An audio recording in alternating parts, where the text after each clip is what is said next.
Chapter 108. After listening to Zhang Xiaoming's words, Fan Shou hurriedly nodded and said, "Indeed, we all saw the earth bear sleeping by the river. When we went to the river to drink water, the earth black bear did open its eyes, but it only glanced at us and then closed them again. Not only that, the earth black bear turned over and turned its back to us." After Fan Shou finished speaking, Zhang Xiaoming continued, "Mom, when we walked a short distance, I looked back.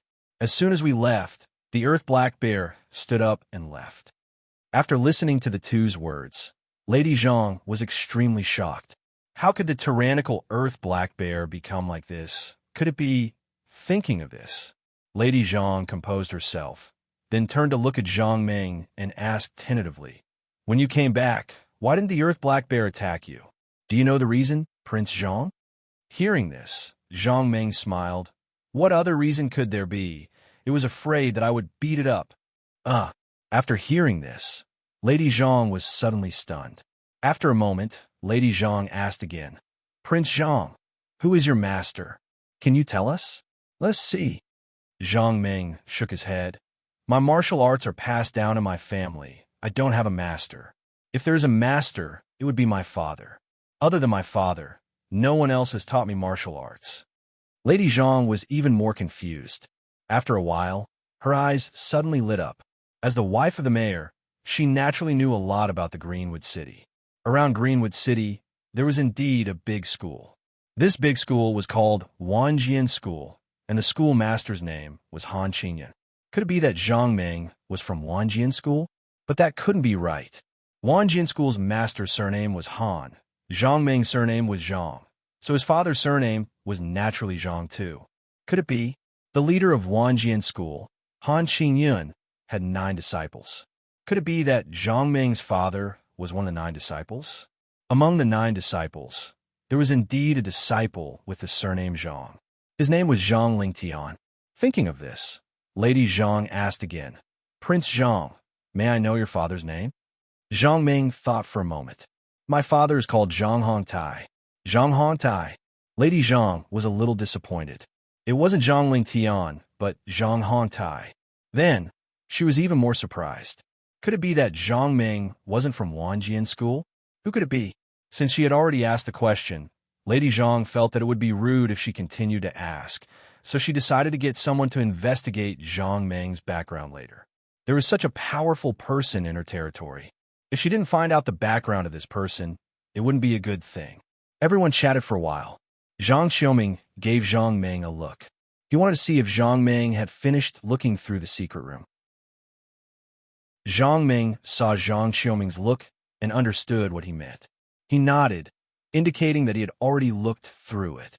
Since Zhang Ming had already looked through the secret room, there was no need to stay any longer. Zhang Xiaoming said goodbye, and the 3 of them left the small living room. On the way back, the 3 of them had nothing to say. This was because they couldn't talk about the secret room in public.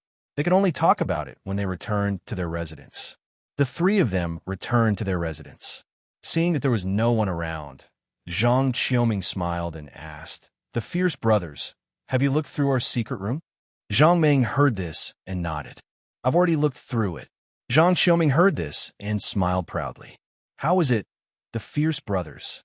Did you find the entrance to the secret room?" Zhang Ming nodded. "I found it.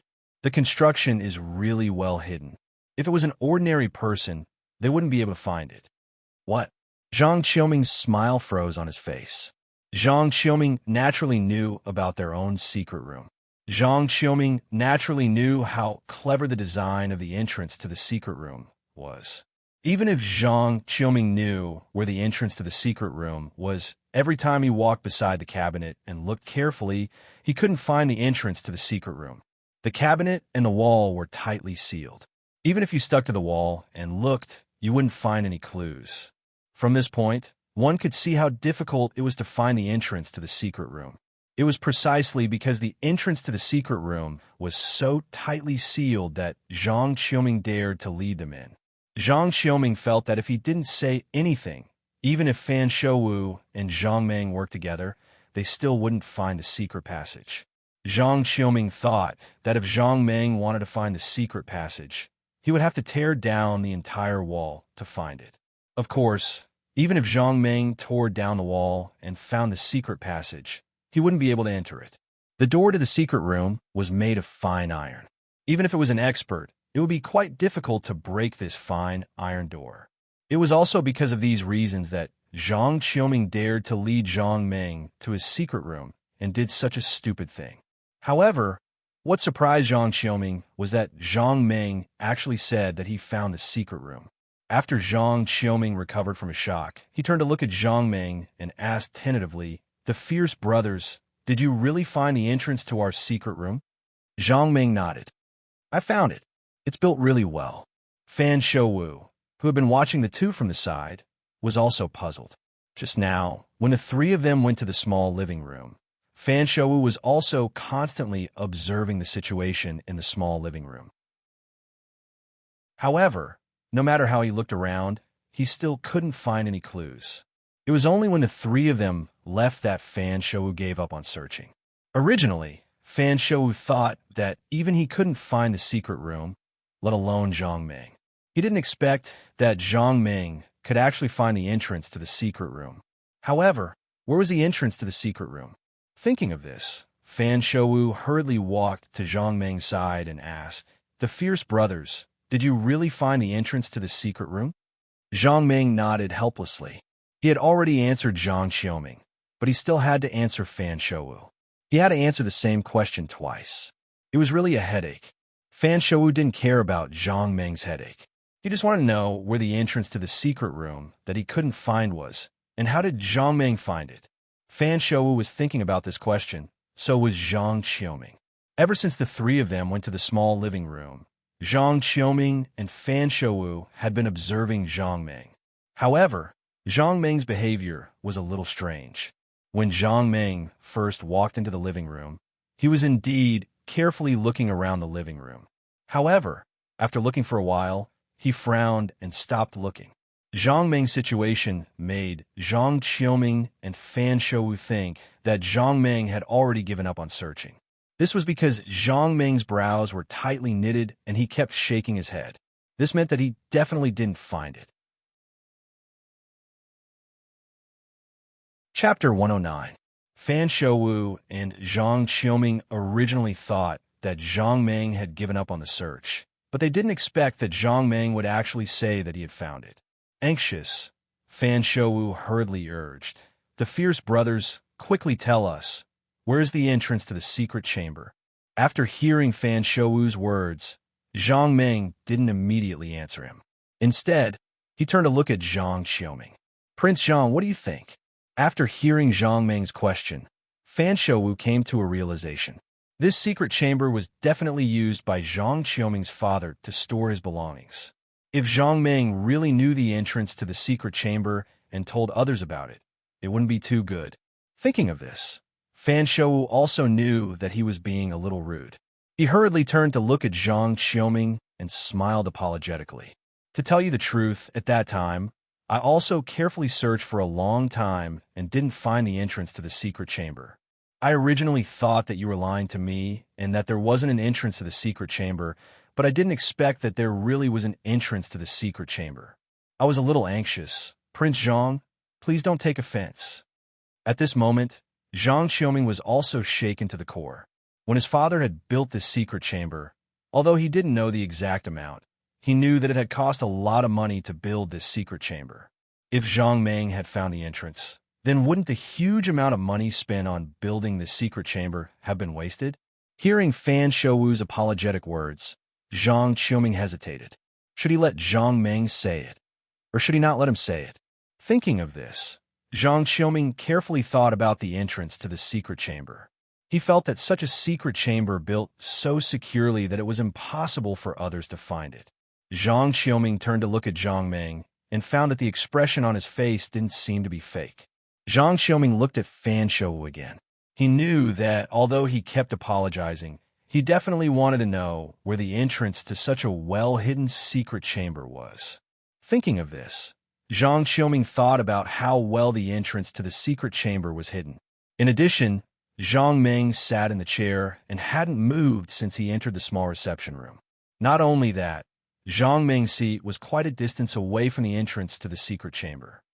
From such a distance, would Zhang Ming be able to discover such a well-hidden entrance? Zhang Xiaoming thought about it and felt that it was impossible for Zhang Ming to discover the secret room's entrance. Perhaps Zhang Ming had discovered something different in another place. But what did it matter? The place Zhang Ming saw might be the furniture misplaced, or the calligraphy and painting hung slightly off. This made him suspicious and thought that he found the entrance to the secret chamber. Thinking of this possibility, the more Zhang Xiaoming thought about it, the more it made sense. After all, even if Zhang Ming found something different, he didn't go close to see it. There was no way to know whether it was the entrance to the secret chamber or not. Thinking of this, Zhang Xiaoming felt that Zhang Ming must have seen somewhere else to think that he found the entrance to the secret chamber. Zhang Xiaoming could guarantee that if it was just from the appearance, even if an outsider looked at the outside of the cabinet, they would never see any clues. Thinking of this, Zhang Xiaoming's confidence increased greatly. He made up his mind. As long as the place Zhang Ming said wasn't the real entrance, then he would admit that he was right. In this way, no one would find the real entrance to the secret chamber. Thinking of this, Zhang Xiaoming smiled and nodded. This time, I brought the fierce brothers to the small living room to let him find the entrance to the secret chamber. I wanted to test his eyesight. Since the fierce brothers have found the entrance to the secret chamber, then let's listen and see if the fierce brothers are looking for the real entrance to the secret chamber. Hearing this, Fan Shou secretly breathed a sigh of relief. What he did just now was a little too rash. It was really inappropriate to try to find out where the treasure was hidden. However, since Zhang Xiaoming took the initiative to say it, then he didn't mind listening. Zhang Ming looked at Zhang Xiaoming and asked him with a smile, "Prince Zhang, is it really okay for me to say it?" Hearing this, Zhang Xiaoming secretly gritted his teeth. "The fierce brothers, just say it. I won't blame you." Saying this, in order to hide his guilty conscience, Zhang Xiaoming laughed loudly before continuing, "The fierce brothers, just say it. Anyway, there are no outsiders here. There are only the three of us good brothers. What are you afraid of?" After hearing Zhang Xiaoming's words, Fan Shou hurriedly expressed his opinion. "That's right. We are all good brothers. Even if we know the entrance to the secret chamber, what can we do? Don't tell me we would still covet our brother's belongings?" Hearing the two's words, Zhang Ming nodded. "If that's the case, then I won't hold back." Saying this, Zhang Ming's gaze was fixed on Zhang Xiaoming. "Prince Zhang, the entrance to the secret chamber in the small living room is at the innermost part of the small living room, behind the leftmost cabinet." Just as Zhang Ming finished speaking, Zhang Xiaoming's head felt as if it had been hit by a huge hammer. It shook his head so much that it buzzed. There was only one voice echoing in his mind. How did he know? How did he know the entrance to the secret chamber? Could it be that the fierce brothers were sent by someone else? However, although Zhang Xiaoming's heart was beating wildly, there was no difference on his face. Just as Zhang Xiaoming was about to speak, Fan Shou beat him to it. "The fierce brothers, did you see wrongly? The cabinet you mentioned, I saw it too, but how come I didn't see that it was the entrance to the secret chamber? On the contrary, in the middle of the wall, there was a painting that I felt was a little suspicious. It seemed more like the entrance to the secret chamber." Saying this, Fan Shou paused for a moment before continuing. "That painting is a landscape painting. This painting is very big and should be able to cover the entrance to the secret chamber or the mechanism to enter the secret chamber. Not only that, I also realized that the painting's position is a little strange. The painting should have been hung in a flat position, but now it's a little slanted. Although the angle of cleaning isn't big, if you look closely at the corners of the painting, you can see that it has been moved." When Zhang Xiaoming heard Fan Shou say this, his heart suddenly moved. Since Fan Shou said this, then he would go along with him. If they all thought that the entrance to the secret chamber was behind the painting, then this was also a good thing. At least they didn't know the real entrance to the secret chamber. Thinking this, Zhang Xiaoming smiled and clapped his hands. "Fan Gongzi, your observation skills are indeed amazing. Can you tell me, How did you see that the painting's position was slanted? After Fan Shouwu heard Zhang Xiaoming's words, he thought that he had guessed correctly and was immediately overjoyed. He couldn't help but glance at Zhang Meng and thought to himself, my martial arts might not be as good as yours, and my strength might not be as good as yours, but in terms of observation skills, it seems that I am still better than you. Chapter 110. When Fan Shouwu heard Zhang Xiaoming's question, he smiled and said, if you didn't look carefully at the painting in the small living room, he wouldn't have noticed any clues. However, if you look carefully, you would have noticed. At this point, Fan Shouwu paused for a moment before he continued. The wall that was covered by the painting was somewhat different from the part that wasn't covered. Through the difference, I saw that the painting had moved slightly. If a painting was hung on the wall, unless you wanted to change it, no one would move it. Naturally, there wouldn't be that kind of trace. However, that painting had been moved by someone, so I guess that behind that painting should be the entrance to the secret room, or perhaps the secret room's mechanism. Prince Zhang, am I right? After saying this, Fan Shouwu looked at Zhang Xiaoming with a smile, waiting for his confirmation. After Zhang Xiaoming heard Fan Shouwu's explanation, a trace of doubt arose in his heart. Fan Shouwu's words were reasonable and well-founded, as if they were real. If he didn't know where the secret room's entrance was, he might have been fooled by him. Wait, could it be that there really was a mechanism behind that painting? A mechanism that he didn't know about? Thinking of this, Zhang Xiaoming decided that he would return to the small living room later and take a good look at whether there was a mechanism behind that painting. When Fan Shouwu saw that Zhang Xiaoming only had his head lowered and didn't answer his question, he quickly went forward and patted him on the shoulder. Prince Zhang, am I right? When Zhang Xiaoming heard this, he was stunned at first, then he nodded. Yes, Fan Gongzi's guess is correct. After saying this, Zhang Xiaoming didn't say whether the back of the painting was the entrance to the secret room. He walked to Zhang Meng's side and asked with a smile, the fierce brothers, did you look at the same place as Fan Gongzi? When Zhang Meng heard this, he shook his head. No. When Fan Shouwu heard Zhang Meng's words, he couldn't help but be stunned. He didn't expect that the entrance to the secret room that Zhang Meng found wasn't behind that painting. Then where was it? Fan Shouwu frowned and quickly thought about it. Suddenly, his eyes lit up and he immediately said with a smile, could it be that what the fierce brothers saw was the relief on the right wall? Relief?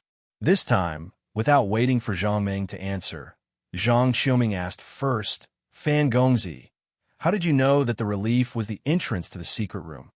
Fan Shouwu carefully thought about it, and then slowly said, when I first entered the small parlor, I was attracted by the relief. Not only was the relief beautifully carved, it was also very large, almost like a door. Not only that, there were a few protruding places on the relief that were very suspicious. When he said this, Fan Shouwu paused and glanced at Zhang Xiaoming before continuing.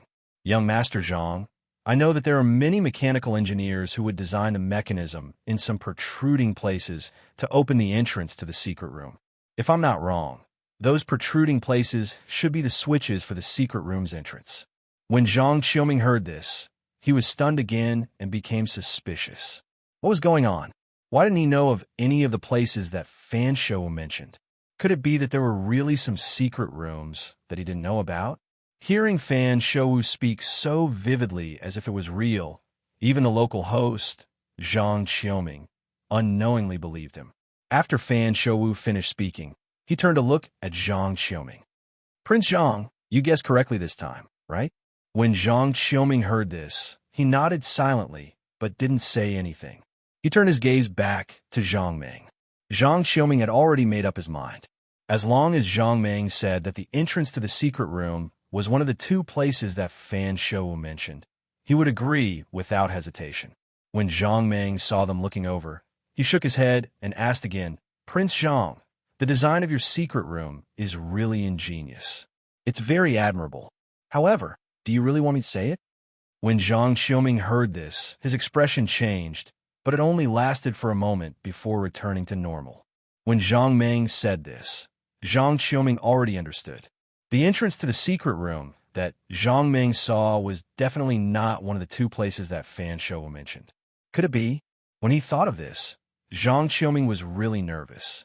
When Fan Shouwu heard Zhang Ming's words, he also understood that Zhang Ming and he were not thinking of the same place.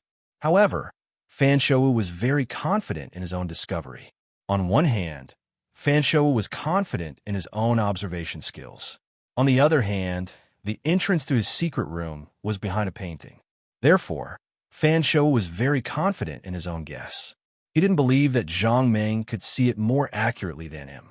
Although Zhang Ming and he guessed that it was not the same place before the answer was revealed, no one knew who guessed correctly.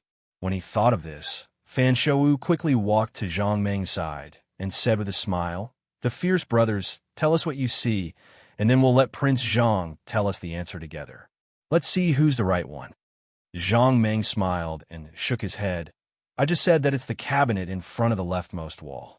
The entrance to the secret room is behind that cabinet."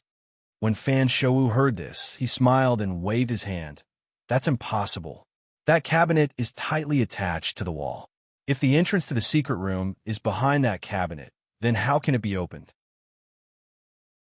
Even if it can be opened when the cabinet and the wall are closed, can it be closed so tightly that no one could see any clues?" When Zhang Ming heard Fan Shouwu's words, he smiled and shook his head. "Fan Gongzi, you guessed that painting and the wall with the relief sculpture. I guessed that cabinet. Let's let Prince Zhang reveal who's right." After saying this, Zhang Ming turned to look at Zhang Qiuming. When Fan Shouwu heard this, he hurriedly turned to Zhang Qiuming and urged, "Prince Zhang, who's right? Tell us." At this moment, Zhang Qiuming finally understood what was going on. Based on Fan Shouwu's words, he definitely didn't find the entrance to the secret room. However, Zhang Ming's identification of the entrance to the secret room was real. How should he answer this? He agreed that Zhang Ming was right. The entrance to the secret room was behind that cabinet. However, was this really a good thing to do? Was it really appropriate to tell others about the entrance to the secret room in his own house? However, if he agreed that Fan Shouwu was right and that the entrance to the secret room was behind that painting or the wall with the relief sculpture, what if Zhang Ming didn't agree? If Zhang Ming didn't agree and believed that the entrance to the secret room was behind the cabinet, wouldn't he be deceiving Fan Shouwu if he went to confirm it? When that time came, they couldn't even be friends anymore. Zhang Qiuming really had a headache. After thinking about it, he finally decided to tell the truth. Since it was already like this, there was really no other way. Chapter 111. Thinking of this, Zhang Qiuming looked at Fan Shouwu and said with a smile, "Fan Gongzi, you guessed wrong. The two places you mentioned are not the entrance to the secret room." When Fan Shouwu heard this, the confident smile on his face disappeared. After a moment, he asked doubtfully, "Could it be that the fierce brothers are right?" When Zhang Qiuming heard Fan Shouwu's words, he hesitated for a moment before nodding and saying frankly, "That's right. The fierce brothers are right. The real entrance to the secret room is behind that cabinet." When Fan Shouwu heard this, he was even more doubtful. "But from the outside, I can't see it at all. Could it be that the entrance to the secret room is so cleverly designed?" Zhang Qiuming nodded. "Indeed. I can only tell you that the entrance to the secret room is indeed behind that cabinet. As for how to open it, forgive me for not being able to tell you." When Fan Shouwu heard this, he nodded. For Zhang Qiuming to say this, it was already very generous. If it was someone else, they probably wouldn't even say it. Zhang Ming suddenly said, "Actually, even if you know the entrance to the secret room, it's useless. You can't go in. That secret room is incomparably sturdy. It doesn't mean that you can enter the secret room as long as you know the way to open the mechanism." When Zhang Qiuming heard this, he was suddenly shocked. Could it be that Zhang Ming had already seen through the mechanism? When he thought of this, Zhang Qiuming secretly shook his head. Impossible, absolutely impossible. If Zhang Ming could see everything clearly from such a far distance, then wouldn't it mean that he was more powerful than the people from Tianjin Gate? This was absolutely impossible. Zhang Ming didn't want to talk about this topic anymore. After all, it wasn't a good thing for the three of them to study other people's secret rooms here. It was better not to mention this matter again. Thinking up to this point, Zhang Meng smiled and said, "Through your family's secret chamber, I feel that Yi Xian, who built your secret chamber, should be quite skilled. I've decided to let Yi Xian complete the construction of our auction house." At this point, Zhang Meng paused for a moment before continuing. "As for inviting Yi Xian, we will have to rely on Prince Zhang's help." Upon hearing this, Zhang Qiuming smiled and nodded. Then, he said seriously, "The Fierce Brothers, you don't have to be so polite. To be honest, if it weren't for the Fierce Brothers, Fan Gongzi and I wouldn't have been able to make it back. Between us brothers, there's no need to be so polite." Upon hearing this, Zhang Ming hurriedly cupped his fists and said, "All right then, I'll have to trouble Prince Zhang with this matter." Zhang Qiuming nodded. "I'll send someone to invite Yi Xian. The Fierce Brothers just have to wait for the good news." Zhang Ming said, "Prince Zhang, how long will it take to invite Yi Xian?" Zhang Qiuming thought for a moment before replying, "If there are no accidents, 7 days should be enough." Zhang Ming nodded. "All right then, I'll come back in 7 days." After he finished speaking, Zhang Ming stood up and prepared to take his leave. At this moment, footsteps came from outside the door. At the same time, Xiao Yu's voice came from outside. "Brother, are you there?" Upon hearing this voice, Zhang Qiuming smiled bitterly and shook his head. He had already guessed it. As long as Xiao Yu knew that he had a black feather cloak, she would definitely come and ask for it. "Come in, I'm at home." Following Zhang Qiuming's words, Xiao Yu quickly walked in. Although Xiao Yu came to look for her brother, after entering the room, her gaze swept around the room. In the end, her gaze stopped on Zhang Ming, and a smile immediately appeared on her face. "So Prince Zhang is also here." Zhang Ming nodded. "Miss Xiao Yu." Xiao Yu smiled as she walked in front of Zhang Ming.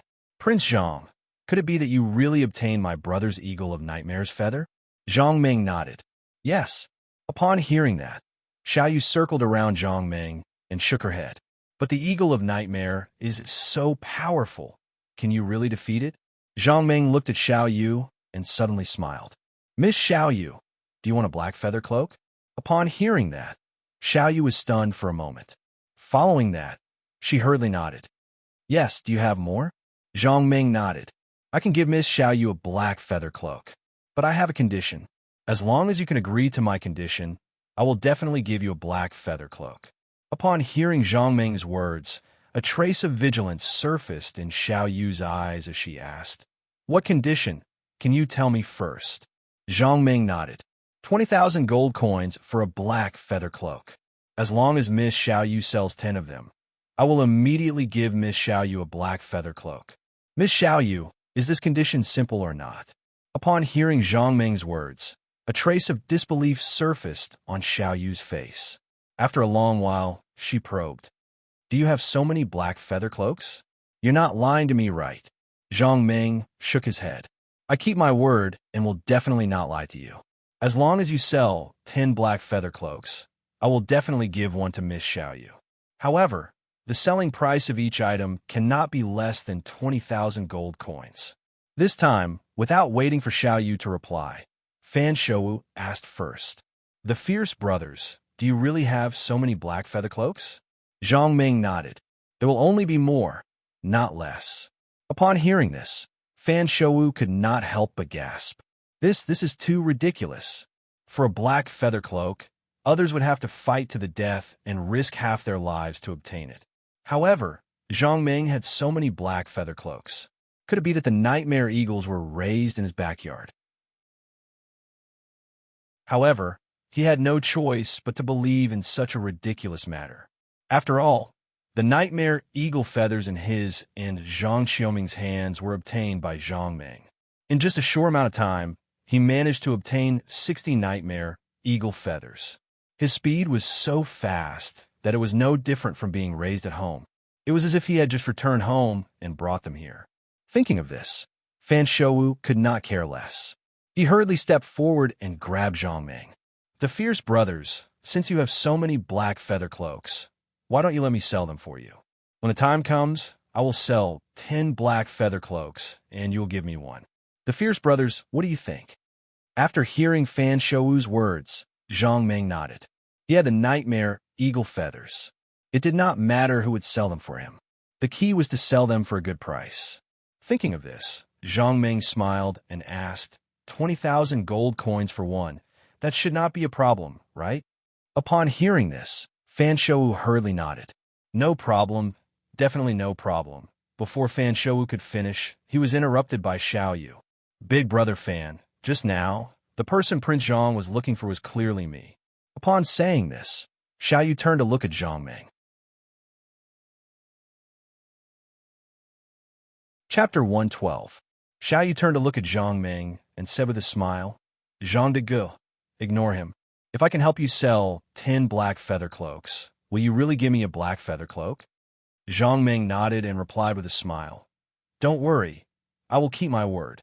After Xiao Yu heard Zhang Meng's words, she turned to look at Fan Shou and raised her head proudly. Jean de Gu, then it's a deal. When do we start? Zhang Meng thought for a moment, then turned to look at Fan Shou and asked, if you want to make a black feather cloak, where do you need to find craftsmen? Fan Shou heard this and said with a smile, to make a black feather cloak, you also need a skilled craftsman.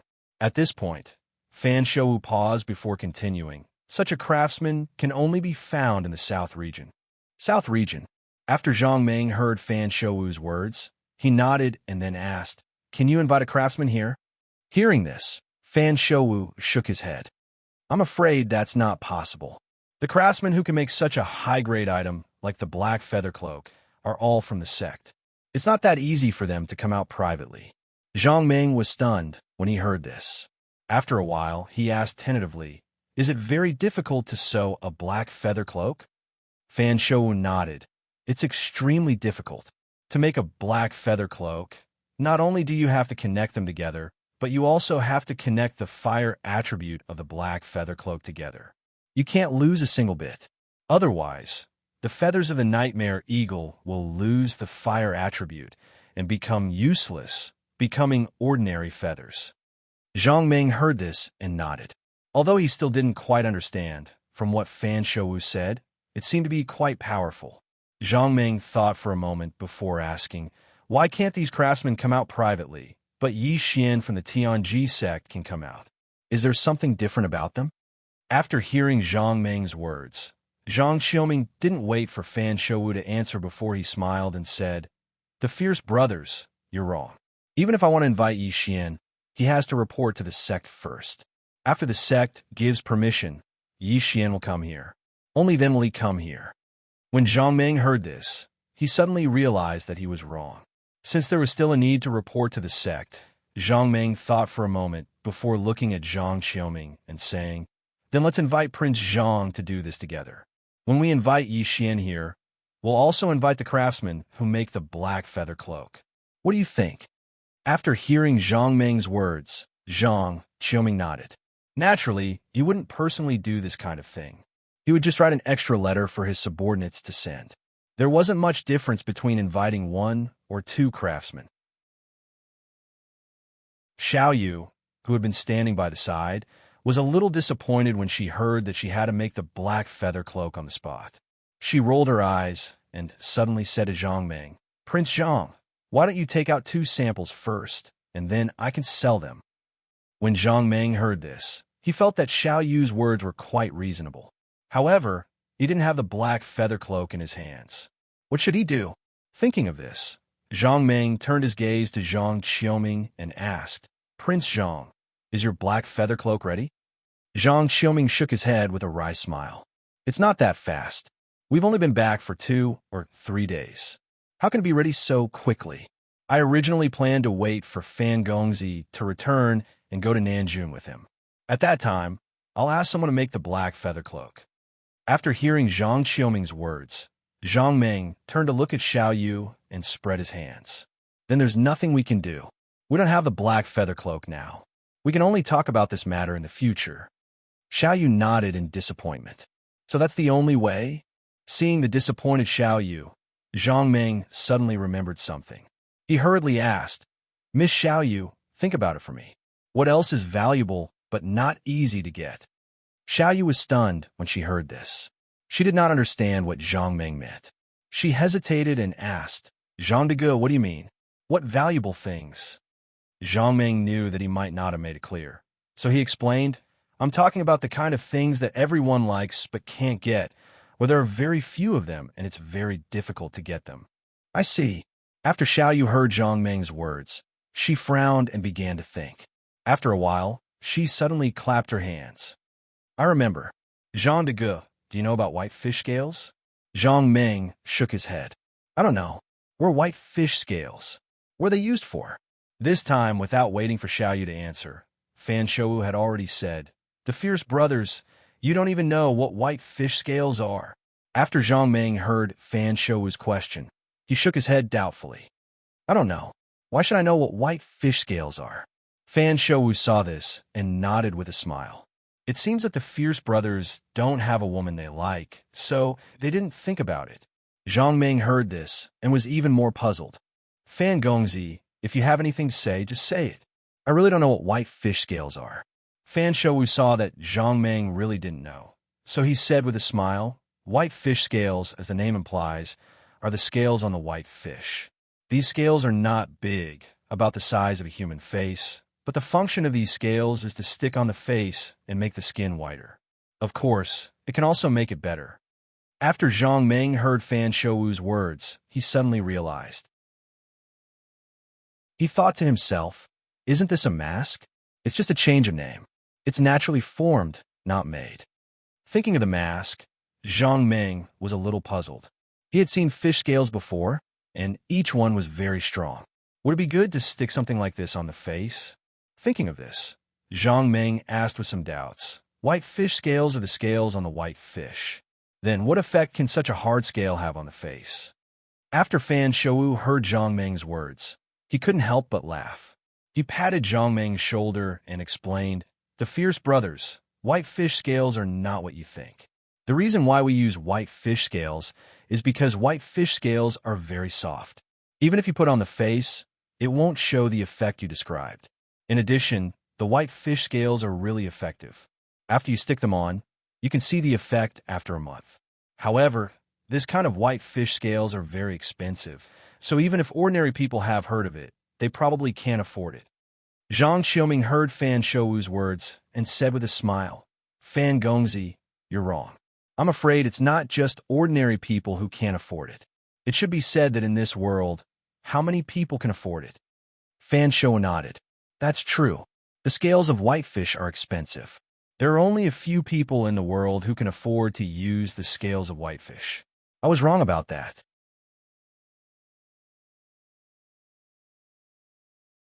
Chapter 113. After listening to Fan Shou's words, Zhang Ming was overjoyed. Fan Gongzi, you mean the scales of this kind of white fish are very expensive? Fan Shou nodded. Not only is it very expensive, but it is also very rare, almost to the point where there is a price, but no supply. Zhang Ming heard this and was a little puzzled. Is this kind of fish very rare? Fan Shou nodded. To reach the point where there is no loss, it is not just because the number of white fish is small, but there are other reasons. Speaking of this, Fan Shou's tone paused before continuing. Whitefish is just its abbreviation. The full name of whitefish is berserk white spearfish. Whitefish is about 10 meters long, and at the front of its body, there is a 1 meter long spike as hard as iron. Usually, this kind of fish is mild-tempered and basically will not attack humans. However, when a white fish is angry, it immediately changes.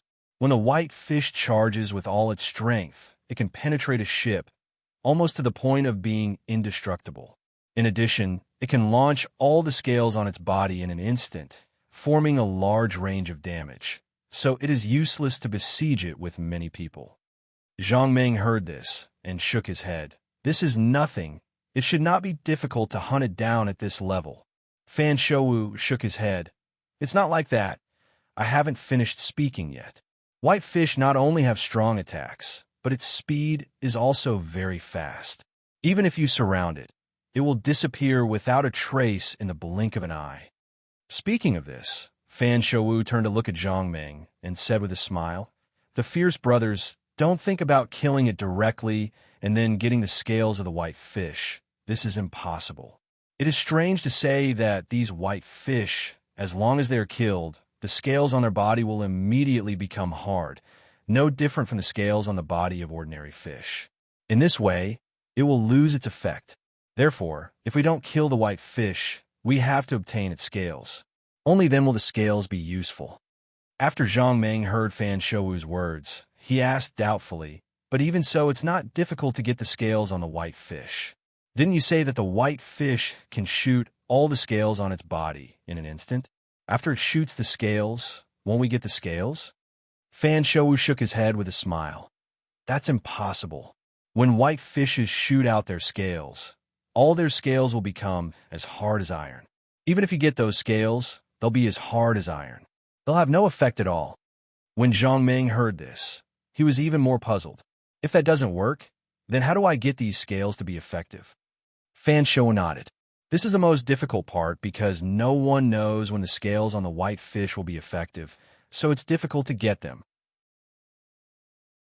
After Fan Shouwu finished speaking, Zhang Xiuming also said, "In fact, not everyone doesn't know when they can get the effective scales. I believe that there should be some people who know, but this is their way of making money. That definitely won't tell others because this is their secret." Zhang Meng heard this and nodded. Indeed, even if those who know how to get the effective scales must have spent a lot of effort and manpower to get the secret, they will certainly not easily tell others because they still rely on this matter to make money. At this moment, Fan Shouwu suddenly said again, "By the way, there is one more thing I haven't said." Zhang Meng heard this and nodded. "Fan Gongzi, please explain." Fan Shouwu said, "The white fish has a most powerful ability, which is also their life-saving ability." Zhang Meng heard this and hurriedly asked, "What is it?" Fan Shouwu said with a dignified expression, "Lightning. The white fish can launch a lightning attack." Of course, the lightning attack launched by the white fish is not a large-scale lightning attack like the one launched in the sky, but a beam of lightning. When someone attacks the white fish, it will often launch this lightning attack to attack the opponent. The intensity of this lightning attack is very high. If an ordinary person is hit by this beam of lightning, they will die on the spot. Even a person with strong martial arts will be numb for a while before they can recover. Fan Shouwu said this and paused for a moment. He glanced at Zhang Meng and continued. When encountering an opponent, the white fish will first launch a lightning attack and then use its invincible thorn to give the enemy a fatal blow. Speaking of this, Fan Shouwu sighed, "The most important thing is that these white fishes are all fishes that live in groups. Their small shoals will have a dozen or so fishes gathered together, and the large ones will probably have hundreds of fishes gathered together, or even more. Think about it. If hundreds of white fish launch a lightning attack at you, with that kind of power, I'm afraid anyone can escape from this terrifying lightning attack." After Zhang Meng heard Fan Shouwu's words, he nodded.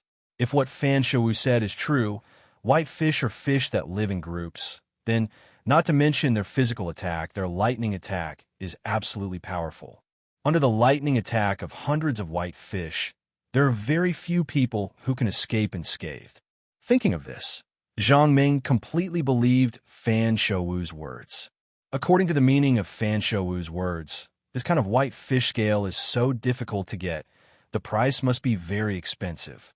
Seeing Zhang Meng lowering his head and thinking there, Fan Shouwu smiled and patted him on the shoulder. "The fierce brothers, white fish are not so easy to hunt. What's more, even if you can hunt white fish, it's hard to say whether their scales have any effect. Instead of spending so much effort to get some useless scales, I think it's better to think of something else to do." After Zhang Xiuming listened to Fan Shouwu's words, he also nodded. "Yes, if you want to get the white fish scale, the difficulty is almost greater than getting the nightmare eagle's feather. Moreover, after getting it, no one knows whether it has any effect. So, I think it's better to get the nightmare eagle's feather." After Xiaoyu listened to the words of several people, her heart was pounding. She only heard people say that the effect of white fish scales was very good. After almost a month, it could change a person's image. Therefore, when Zhang Meng asked her what was good to sell, Xiaoyu thought of white fish scales. To be honest, Xiaoyu only heard about it. As for using it, she could only think about it. Although her father was the city lord, white fish scales were so rare that even the city lord couldn't get them so easily. What's more, every time white fish scales appeared, it would be crazily fought for.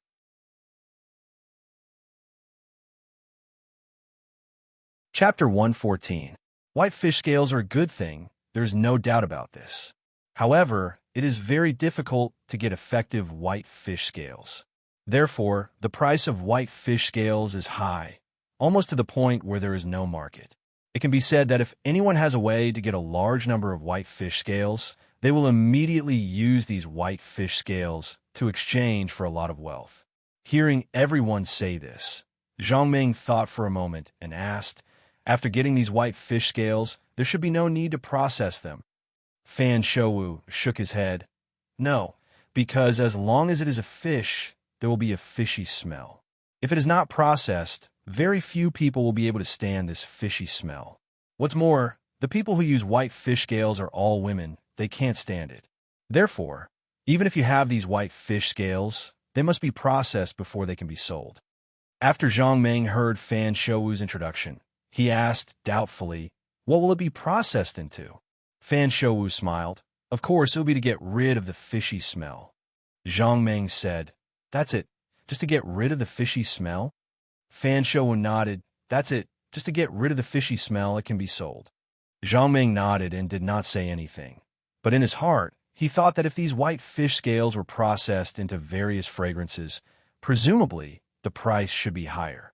After everyone finished speaking, Xiao Yu impatiently asked, Zhang de Ge, do you have white fish scales? Zhang Ming heard this, smiled and nodded, confidently said, no problem, as long as there is something in this world, I can get it. Xiao Yu was stunned when she heard this. Really? Zhang Ming nodded. Really, I won't lie to you. Fan Shouwu saw that Zhang Ming was so confident and couldn't help but say, the fierce brothers, although your martial arts are strong, do you know where to find white fish? Zhang Ming was stunned. Yes, no matter how powerful he was, he didn't even know where the white fish were. How could he hunt? Thinking of this, Zhang Ming hurriedly asked, Fan Gongzi, do you know where white fish can be found? Fan Shouwu shook his head. I don't know, but I know someone who knows. When Zhang Ming heard this, he was overjoyed and hurriedly asked, who is it? Who knows where Baiyu is?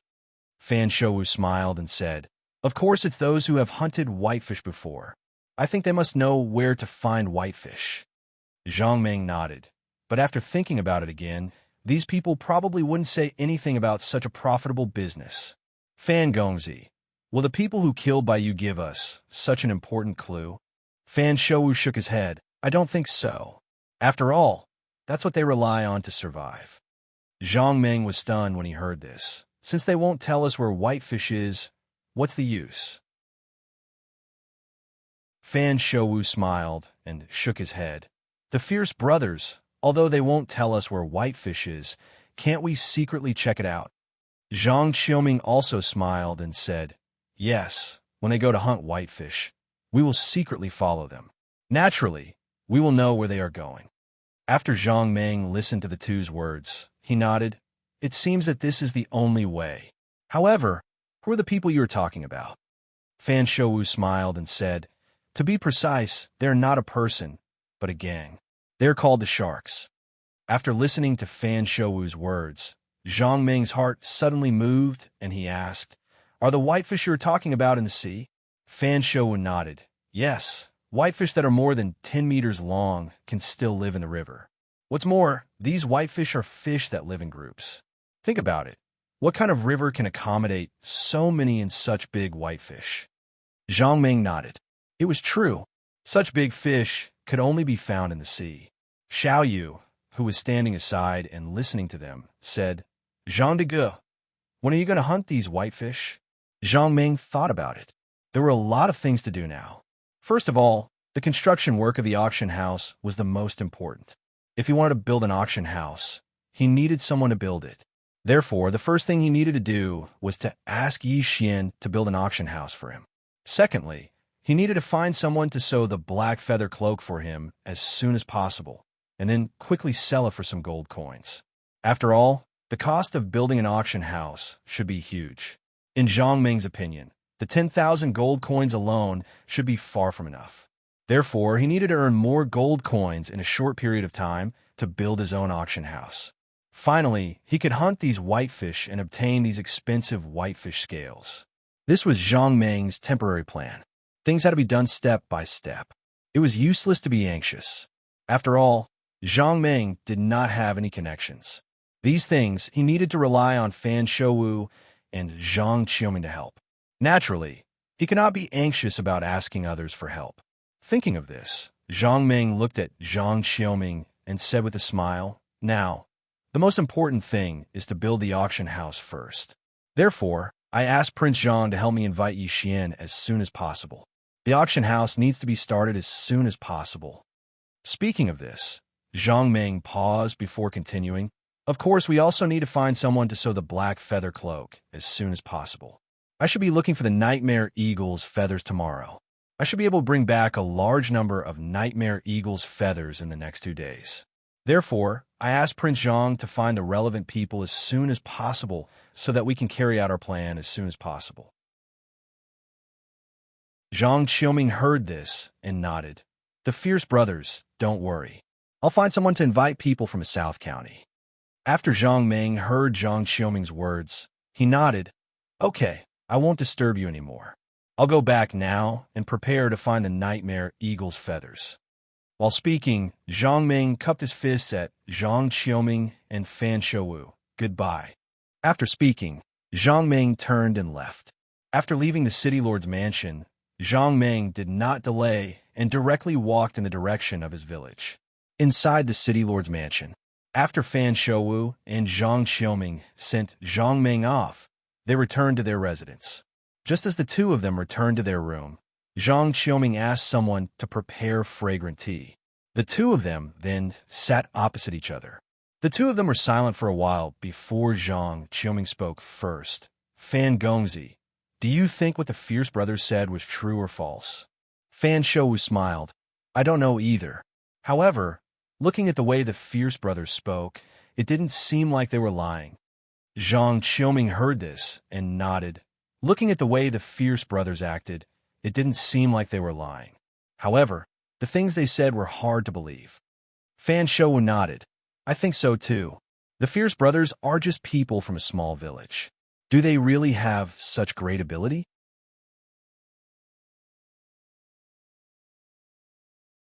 Chapter 115. After hearing Fan Shouwu's words, Zhang Qiuming nodded in agreement. "Let's not talk about anything else. Let's just talk about the feathers of the nightmare eagle." At this point, Zhang Qiuming looked deeply at Fan Shouwu and asked with some doubt. "The Fierce Brothers said that they have 10 black feather cloak feathers. What do you think about this?"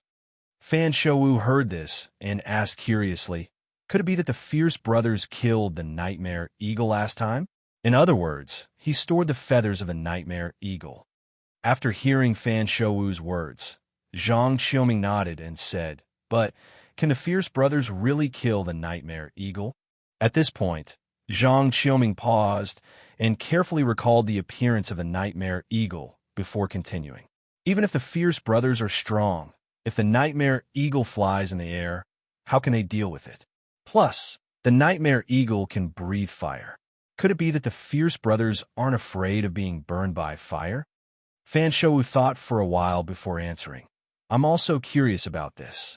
Think about it. You've been to the top of the Red Mountain. The temperature there is unbearably high, and we're still at the edge of the mountain. I think that the further we go, the higher the temperature will be. More importantly, from the looks of it, the nightmare eagle's residence must be in the middle of the mountain." Zhang Qiuming nodded. "Yes, we're only at the edge of the mountain, and it's already unbearable. The middle of the mountain is very far from the edge of the mountain. I think, based on the distance, the temperature in the middle of the mountain is probably enough to melt iron and stone. How did the Fierce Brothers pass through it?" Fan Shouwu nodded. "That's what I'm curious about." Zhang Qiuming said, "I've heard people say that in the Magic Empire, they have fireproof equipment. However, the Fierce Brothers didn't wear any equipment. How strange." Fan Shouwu said, "I've heard that there's a type of charm that can resist the burning of flames. Could it be that the Fierce Brothers have something like that?" Zhang Qiuming shook his head. I don't think so. I've heard of the talisman you mentioned before.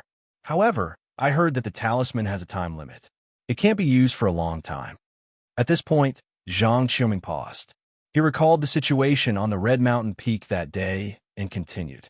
Fan Gongzi, think about it carefully. Back then, at the Red Mountain Peak, he was the first one to recall the situation that day. Fan Shou was startled at first. Then, he lowered his head and recalled the situation that day. After a while, he raised his head and spoke slowly. No, he didn't sweat that day. Although I wasn't paying attention to him, I'm sure that the Fierce brothers didn't sweat at all that day. Not only that, even going up and down the mountain peak was extremely easy for him, unlike us who were scared witless. Zhang Qiuming nodded. That's true. That day, the Fierce brothers didn't sweat at all.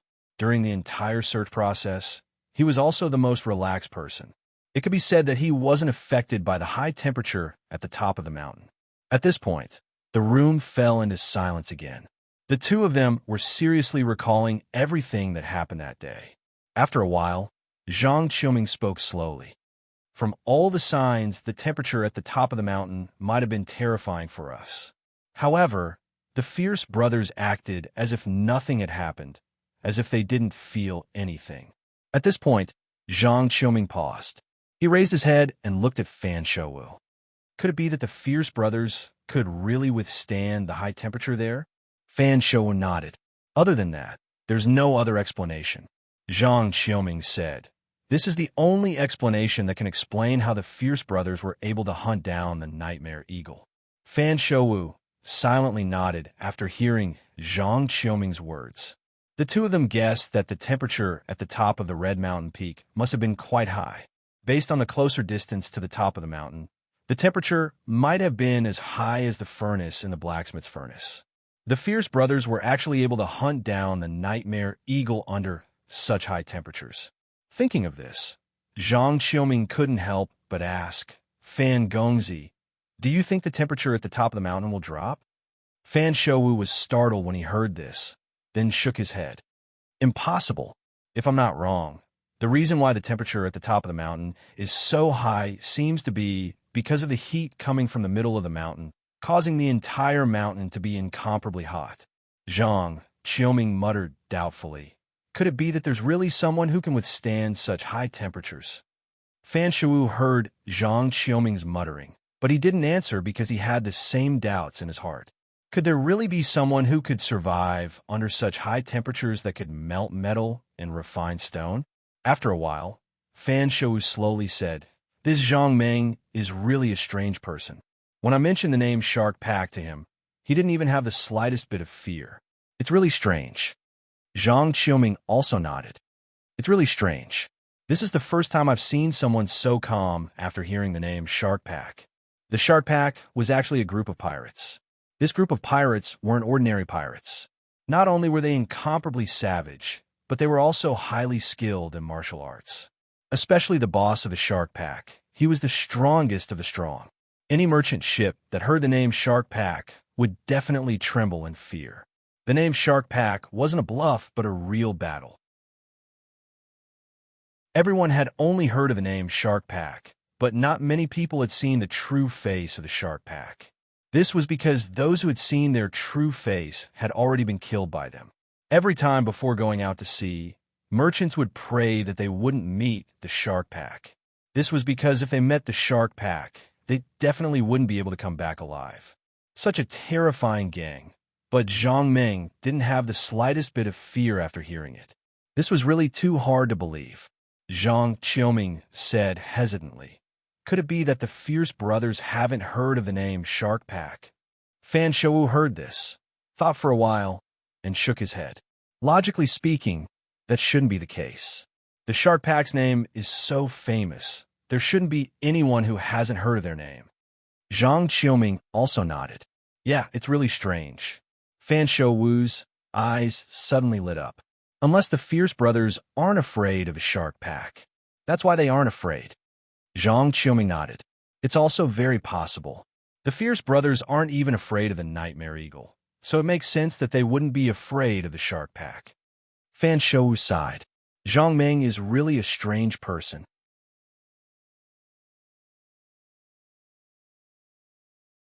Chapter 116. Zhang Ming returned to Mount Shuangniu. In the next few days, he began to plan the terrain of Mount Shuangniu. In the middle of the valley, he naturally had to build an extremely large auction house. In the 4 weeks surrounding the auction house, he would build a few hotels and inns. According to Zhang Ming's estimation, there would not be many people coming to the auction house on Mount Shuangniu in the short term. However, as time passed, it would naturally be overcrowded.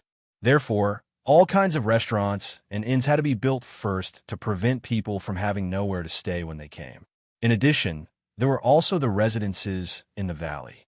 In Zhang Ming's opinion, the 100 or so people in the valley were still too few. They still needed to recruit a lot of people to fill up the entire valley. With more people, there would naturally be more places to stay. In addition, it was impossible to only have buildings. There would also be some decorations. In short, if he wanted to build Mount Shuangniu well, he would need an enormous amount of funds. Seeing that there were so many things to build, Zhang Ming felt a headache coming on. Zhang Ming decided that it was better to find a professional to help him with this headache. During this period, Zhang Ming was not the only one who was busy. The chiefs of the mountain stronghold were also very busy. Every day, they would purchase all kinds of construction materials from the association. The young men in the mountain stronghold would drive the carriages back to transport them. Of course, under Zhang Ming's insistence, the mountain stronghold added 10 more carriages to be used to transport goods. In the blink of an eye, 5 days had passed. Zhang Ming calculated for a while and decided to go to Qingmu City to take a look. According to the time he had agreed with Zhang Xiaoming, Yi Xian should be here today. In addition, the tailor he had asked him to find should also be here. Thinking of this, Zhang Ming decided to go and take a look today. Soon, Zhang Ming arrived at the Zhang mansion again.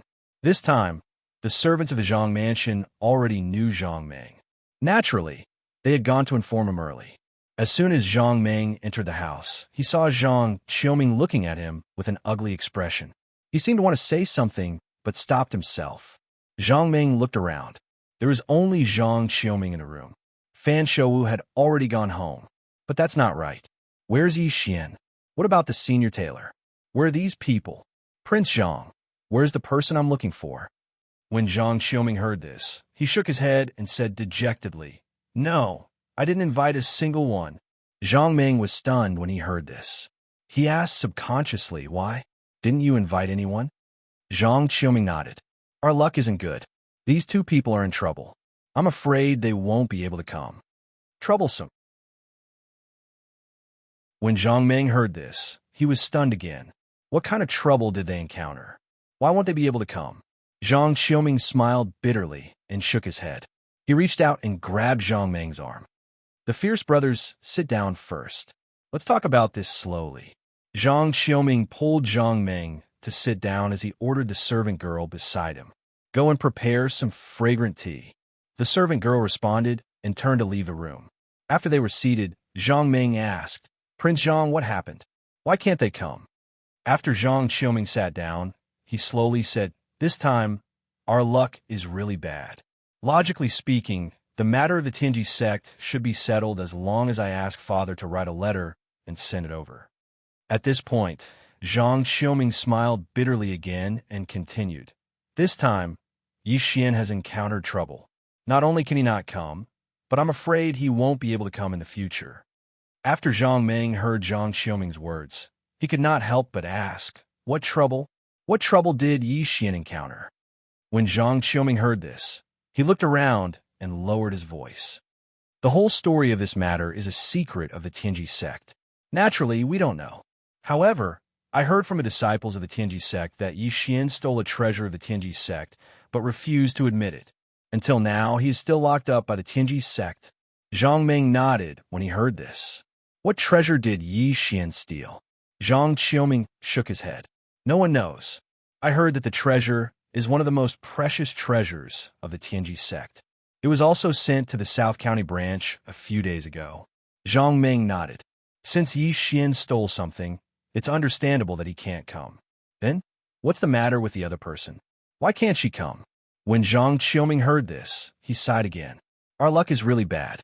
The person I want to invite this time is Lu Ling from Kikyaman. Originally, there shouldn't be a big problem, and we could definitely invite her. However, the Seven Apertures sect encountered a big problem.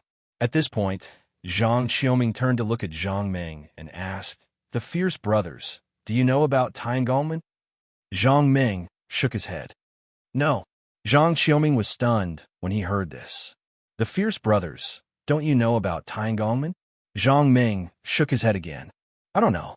We're Tiangolman, and what do they do? Zhang Xiaoming saw that Zhang Meng really didn't know. So he explained, Tiangolman are a large sect that manufactures equipment. They have countless disciples and can be considered a rather powerful sect. Zhang Meng nodded when he heard this. Tiangolman are a sect that manufactures equipment. Zhang Xiaoming nodded as well. That's right. They manufacture all kinds of equipment. After hearing Zhang Xiaoming's explanation, Zhang Meng asked doubtfully, "What does the person I want to invite have to do with the Tiangolman? Don't tell me they won't let him come?" Zhang Xiaoming shook his head. That's not the case. Kikyaman and Tiangolman are both sects that manufacture equipment. The two sects have been enemies for a long time. The Tiangolman were powerful while Kikyaman was weak. Because of this, the Tiangolman always wanted to annex Kikyaman. However, although Kikyaman was weak, it was unwilling to be annexed by the Tiangolman. Therefore, the two sides began to fight openly and covertly. Of course, most of the fights were initiated by the stronger Tiangolman. This time, according to the old rules, the Tiangolman challenged Kikyaman. During this period of time, Kikyaman had been preparing for the challenge against the Tiangolman. Naturally, they did not have time to manufacture equipment for others. After listening to Zhang Xiaoming's explanation, Zhang Meng thought for a moment before asking slowly, "What exactly is the enmity between Kikyaman and the Tiangolman?" Zhang Xiaoming shook his head when he heard this. I'm not sure. No one knows what enmity there is between them. At this point, Zhang Xiaoming paused for a moment before continuing. However, although I don't know why they are fighting, if you think about it carefully, it's inevitable. Zhang Meng was stunned when he heard this. After a moment, he realized what was going on. Kikyaman and the Tiangolman were both sects that manufactured equipment. As the saying went, two tigers cannot live on the same mountain. When two sects that specialized in manufacturing equipment collided, it was inevitable that there would be sparks. Zhang Meng was not interested in the conflict between the two sections. However, since no one was going to manufacture equipment for him, he had to do something about it.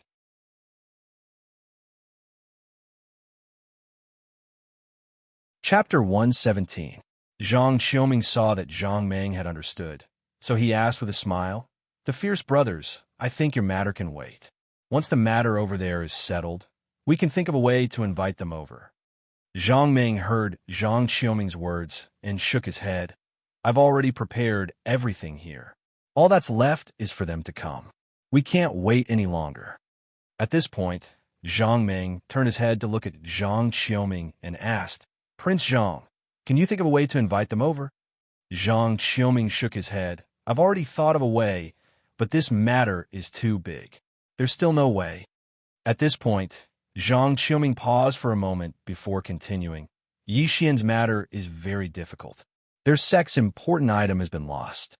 If they can't find it, I'm afraid Yi Xian will never be able to come." Zhang Meng heard this and asked doubtfully, "Since Yi Xian can't come, can't we invite someone else?" After Zhang Xiaoming heard Zhang Meng's words, he smiled bitterly and shook his head. "I'm not sure about the Tianji sect's matters. If we invite someone else, I'm afraid you won't feel at ease. After all, you've already seen Yi Xian's secret room. His skills are really good. If we invite someone who's not as good as Yi Xian, wouldn't it ruin your matter?" At this point, Zhang Xiaoming suddenly turned his head to look at Zhang Meng and asked hesitantly, "Oh right, the Fierce Brothers, I'm very curious about something.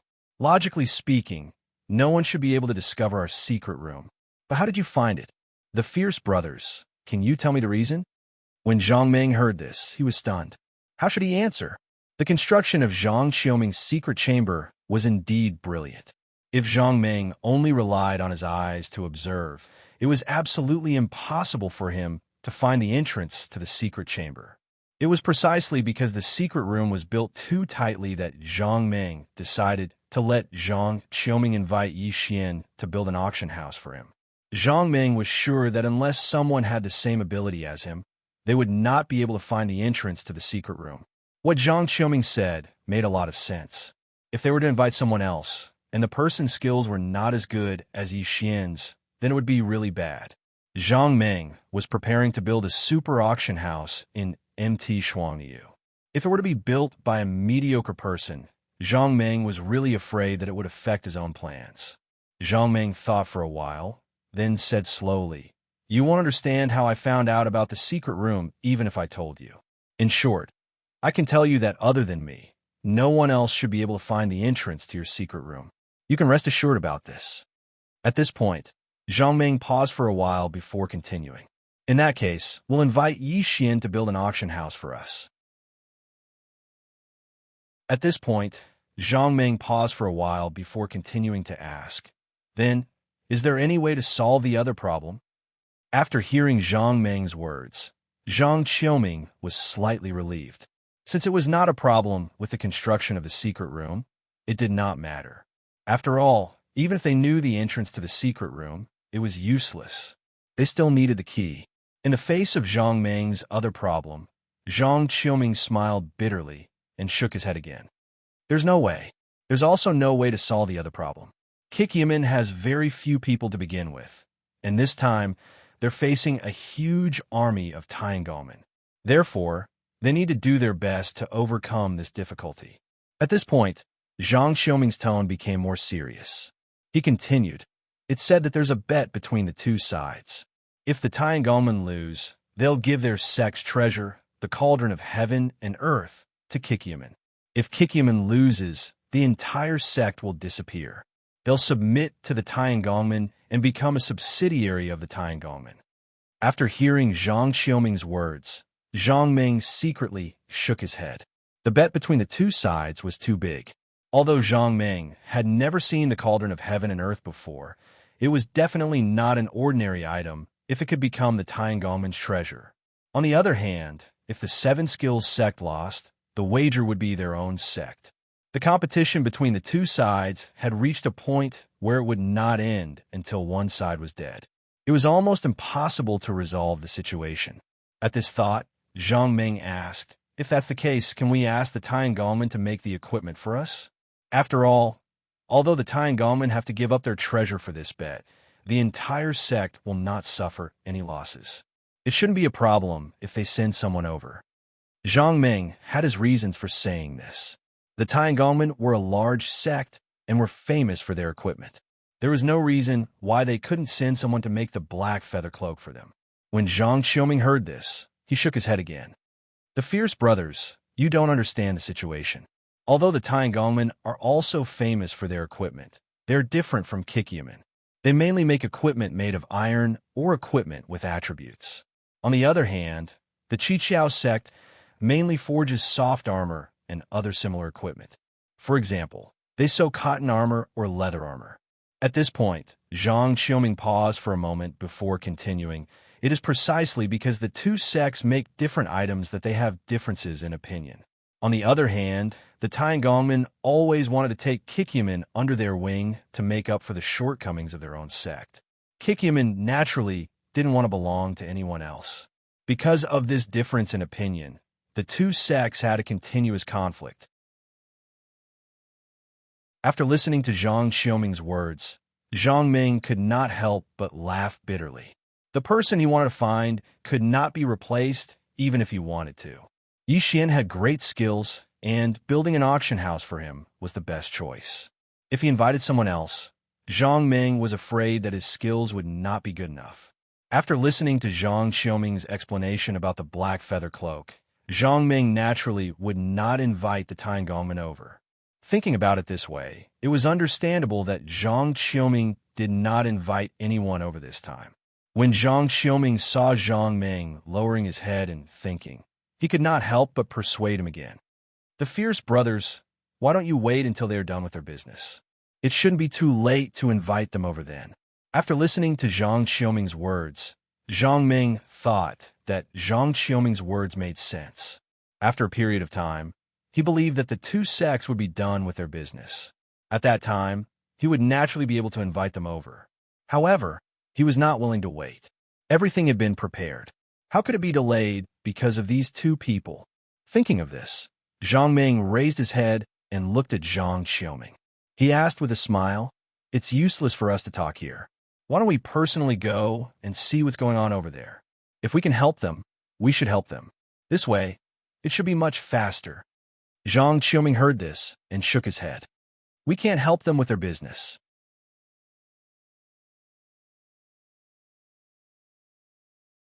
Chapter 118. After Zhang Ming heard Zhang Xiaoming's words, he asked doubtfully, "Why? Why can't we help?" Zhang Xiaoming smiled bitterly and shook his head. "First of all, that's their sex matter. It doesn't seem appropriate for outsiders like us to interfere. Also, even if we were to interfere, we wouldn't be able to." At this point, Zhang Xiaoming paused for a moment before continuing. Yi Xian's matter was caused by them losing a treasure. Unless that treasure really wasn't stolen by Yi Xian, we can help him find that treasure and prove his innocence. That way, we might be able to clarify the whole matter. However, it's not that easy. The Tianji sect has been investigating this matter for a long time, but they still haven't found any clues. You can imagine how difficult this matter is. As outsiders, we're not familiar with their sect situation. Even if we wanted to help, we wouldn't know where to start. At this point, Zhang Xiaoming looked at Zhang Ming and smiled bitterly. "The fierce brothers, don't you think so? Even if we went, we wouldn't be able to solve the problem. Right now, we can only wait. There's no other way." After Zhang Ming heard Zhang Xiaoming's words, he frowned and asked, "What about the second matter? Can we help with the battle between Kikiaman and the Tiangongman?" Zhang Xiaoming shook his head. "We can't help with the matters between the two sections. Besides, even if we wanted to help, we wouldn't be able to." Zhang Ming was stunned. "Why? Why can't we help?" Zhang Xiaoming spread his hands. "They're all good at making equipment. As for us, we don't know anything about this matter. Even if we go, we can only cheer them on from the side. We really can't help with anything else." After Zhang Ming heard Zhang Xiaoming's words, he smiled bitterly in his heart. Neither of these two matters could be solved by strength alone. Even the Tianji sect didn't know what was going on with Yi Xian, let alone an outsider. No one knew whether the treasure was stolen by Yi Xian or not. Even if Zhang Ming went, strength alone wouldn't be able to solve this matter. Kikiaman's matter was even more difficult to solve. Whether the two sects won or lost, it was their sex matter. It had nothing to do with outsiders. Zhang Ming didn't know how to make equipment. If he went, he would only be able to destroy the Tiangongman with one punch. When Zhang Xiaoming saw Zhang Ming's hesitation, he smiled and said, "The fierce brothers, actually, you don't have to be anxious. I think that Kikiaman's matter might take some time, but Yi Xian's matter should be answered soon. As long as you wait patiently, the Tianji sect should be able to solve this problem soon." Zhang Ming nodded when he heard this. Zhang Xiaoming's words made sense. The Tianji sect would definitely search desperately for the missing treasure. Therefore, this matter should be solved soon. However, with his previous experience, Zhang Ming was still a little worried. After thinking for a while, he said slowly, "Anyway, it's not a big deal now. I still want to go and have a look. I'll bring Yi Xian back directly after they solve the problem. That way, we won't waste any time." Zhang Xiaoming was stunned when he heard this. Then, he smiled bitterly and nodded.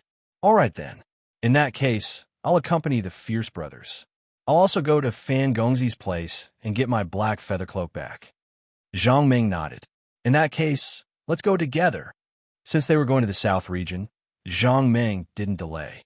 He first returned to Twin Bull Mountain and gave everyone instructions. Then, he returned to Signwood City and met up with Zhang Xiaoming. The four of them rode their horses and set off for the south region. Along the way, the guards of the city lord's mansion cleared the way. Some bandits didn't dare to approach and could only watch from afar. In addition, the group traveled during the day and rested at night. It was quite safe along the way. The south region was very far from Signwood City. It took them 3 days to reach the south region. Their destination this time was the Tianji sect. However, the Tianji sect wasn't in the city of the South region. Instead, it was on a mountain 50 miles away from the city. Qingfeng Mountain was where the Tianji sect was located. That afternoon, they rode their horses to the foot of Qingfeng Mountain. Standing at the foot of the mountain, Zhang Ming only felt that this mountain was very tall. The hillside was full of greenery, with tall trees, red flowers, green grass, and strange peaks and strange rocks everywhere. Halfway up the mountain, looking as far as the eye could see, he could see faint clouds and mist surrounding it. Seeing this mountain, Zhang Ming couldn't help but praise. This scenery was definitely formed naturally. It wasn't like the various scenic spots that could be meticulously built in the later generations. When they reached the foot of the mountain, Zhang Xiaoming led Zhang Ming to a small path. The slope of this path was gentle and wide. Even if they rode horses, they could still go up the mountain. Following the small path, the four of them rode their horses all the way up the mountain. The Tianji sect was not built on the top of the main peak. Instead, it was built on an extremely wide and flat beam. They built a large house. Looking at the majestic door and the continuous rising and falling pavilions in the courtyard, Zhang Ming felt that he should be very reliable to find these people to build the auction house. When the four of them arrived at the door, they saw four disciples of the Tianji sect guarding the door. As soon as the four of them approached, the four disciples had already walked up to them. "Why are the two of you here?" When Zhang Qiuming heard this, he hurriedly replied with a smile. "I've already sent someone here to report, but no one has gone over yet. I'm just here to see what's going on." When the four disciples heard Zhang Qiuming's words, they first looked at each other. Then a slightly older disciple asked again, "Please show me your registration number." When Zhang Qiuming heard this, he hurriedly took out a wooden token and handed it to the disciple. When Zhang Qiuming took out the wooden token, Zhang Ming had already seen it clearly. There was a row of words on the wooden token. In the middle of it was a number 4. After that disciple received the wooden token, he only glanced at it once before returning it. At the same time, he gestured for them to enter. Zhang Qiuming received the wooden token and nodded to that disciple. Then, he took the lead and walked through the door. After entering the door, there was a small path. On both sides of the path, there were some brightly colored flowers and green grass. As they walked along the path, they didn't walk far before another door appeared. Behind this door, there were a few disciples guarding it. This time, Zhang Qiuming didn't waste any time and directly handed the wooden token over. A burly disciple took Zhang Qiuming's token. With just a glance, he saw the number on the wooden token. Number 4. That disciple was stunned at first. Then he placed the wooden token on the table and said with a smile, "So, you're looking for Yi Xian."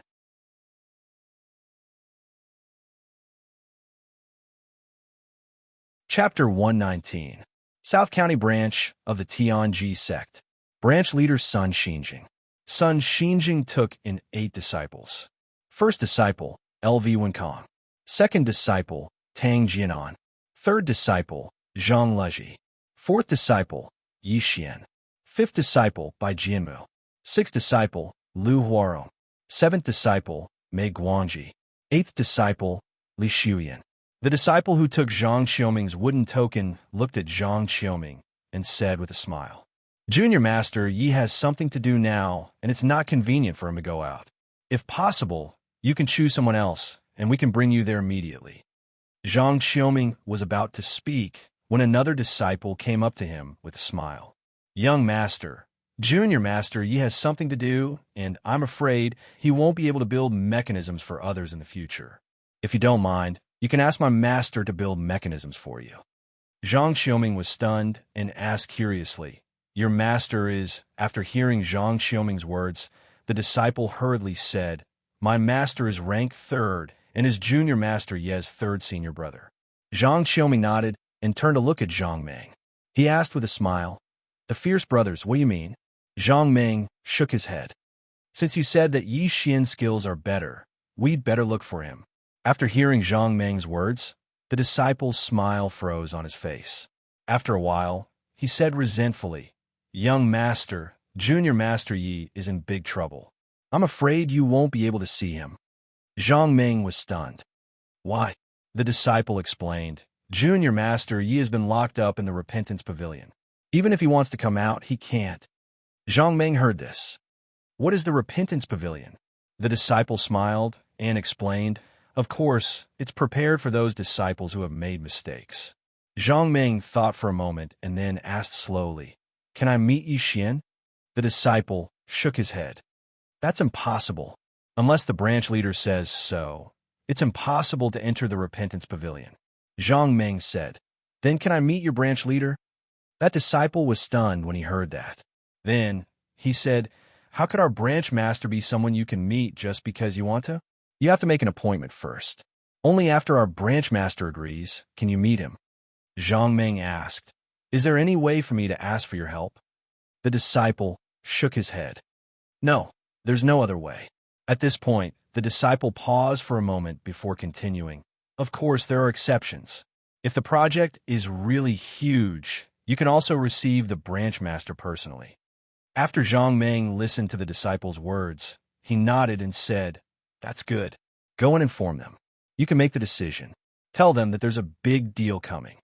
That disciple was stunned when he heard that. The other disciple who had been standing next to him suddenly sneered. Old Five, don't believe him. If he really had a big deal, why would he look for Yi Xian? After hearing this, Zhang Ming was stunned. The two disciples who spoke just now called Yi Xian Martial Uncle Yi. However, this person called him by his name. Could it be that this person's seniority was very high too? Old Five also heard this and couldn't help but frown. Li Tai, although Martial Uncle Yi made a mistake, he's still your martial uncle. It's not very appropriate for you to call him by his name like this. Hearing this, Li Tai sneered and said with disdain, What's so inappropriate about that? He stole the sect's treasure. Could it be that he still wants to be our martial uncle?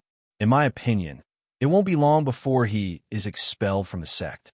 It's only a matter of time before I call him by his name. What does it matter? Old Five's expression changed when he heard that. However, he didn't say anything else and turned to look at Zhang Ming. Young master, your matter is really difficult to handle. Zhang Ming smiled. You're called Old Five, right? Old Five, don't worry. I'm really going to build a very big project. At this point, Zhang Ming pointed at the courtyard of the Tianji sect and said with a smile, The thing I'm going to build is probably bigger than your courtyard. Old Five, don't you think it's a big project? Old Five was stunned when he heard that. When he finally reacted, he asked in disbelief, Really? The courtyard of the Heavenly Secrets sect occupied a large area. Not only was it spacious, but the pavilions in the courtyard were also exceptionally exquisite. Furthermore, there were also powerful mechanisms in each of them. Therefore, the amount of manpower used to construct the courtyard was astonishing. If the person in front of him was really going to build such a big courtyard, it would definitely be a big project. It would be a super big project. Old Five didn't dare to delay. He hurriedly clasped his fists at Zhang Ming. Young master, are you really not lying to me? Zhang Ming smiled and nodded. Don't worry.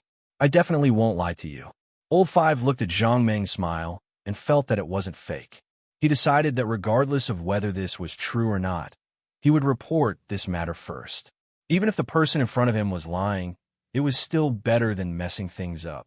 Old Five turned around and wanted to report this matter. However, he didn't expect to be stopped by Li Tai. Old Five, look at him. Based on his attire, he's just a servant of a young master in front. How can you believe his words? Old Five was stunned again when he heard that. He couldn't help but turn to look at Zhang Ming. Zhang Ming's attire was indeed similar to what Li Tai had said. This wasn't because Zhang Ming was very low-key. It was because he had been very busy recently and didn't have time to dress himself up. At this moment, although Zhang Ming wasn't wearing coarse linen clothes, they weren't high-quality goods either. On the other hand, Zhang Xiaoming was wearing luxurious clothes and had an extraordinary aura. Comparing the two, Li Tai's misunderstanding that Zhang Ming was Zhang Xiaoming's servant wasn't wrong. Old Five looked at Zhang Ming's attire and then looked at Zhang Xiaoming's attire. He couldn't help but feel suspicious. Seeing that Old Five believed his words, Li Tai turned to look at Zhang Xiaoming and said with a smile, "Young master, Yi Xian stole the sect's treasure and committed such a huge crime. He will definitely be expelled from the sect in the future. Young master, don't worry about such a person. What if he intentionally left something behind when he built this secret mechanism for you? At that time, it would be too late to regret." Speaking up to this point, Li Tai paused and looked at Zhang Xiaoming's expression before continuing. For those who build mechanisms, the most important thing is integrity. Yi Xian doesn't care about the sect's kindness and forgets righteousness for the sake of profit. It's best to be careful of such a person. Young master, our Tianji sect is filled with talents. Yi Xian isn't the only one. You can choose someone else to build a house for you. Li Tai's words were reasonable and reasonable. If the person who built the mechanism for others was really evil and intentionally left a secret door for them to use in the future, that would be the worst thing that could happen.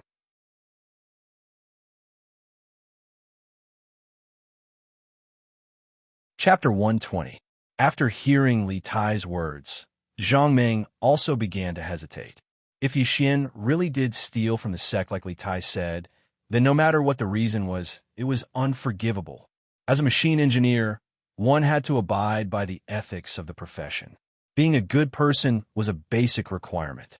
Only by being a good person could one be an upright machine engineer. Thinking of this, Zhang Ming asked, "Did Yi Xian really steal your sect's treasure?" Li Tai nodded proudly. "Of course. Who else could it be other than him?" This time, before Zhang Ming could answer, Old Fifth said, "Li Tai, this matter hasn't been investigated clearly yet. Don't speak nonsense. If this matter wasn't done by Martial Uncle Yi, then wouldn't it be bad for Martial Uncle Yi if you say it now?" After hearing Old Fifth's words, Li Tai sneered. Now that the evidence is conclusive and the item has been found at his place, what else is there to investigate clearly? This matter is definitely done by him. Speaking up to this point, Li Tai sneered again before continuing. If he didn't steal it, then why did the branch leader lock him up in the Repentance Pavilion? Isn't it because the branch leader also believes that he stole it? After hearing Li Tai's words, Old Fifth shook his head.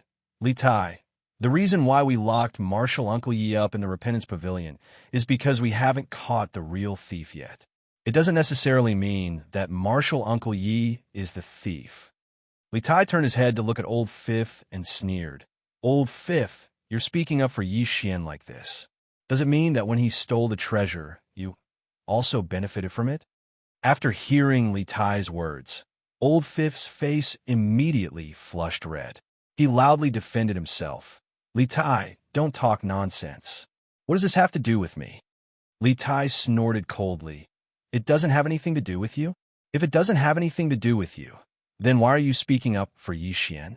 Old Fifth angrily pointed at Li Tai and said angrily, "Li Tai, what relationship do I have with Martial Uncle Yi? Could it be that I would benefit from his theft?" After Li Tai heard Old Five's words, he immediately laughed out loud. "Old Five, what's wrong?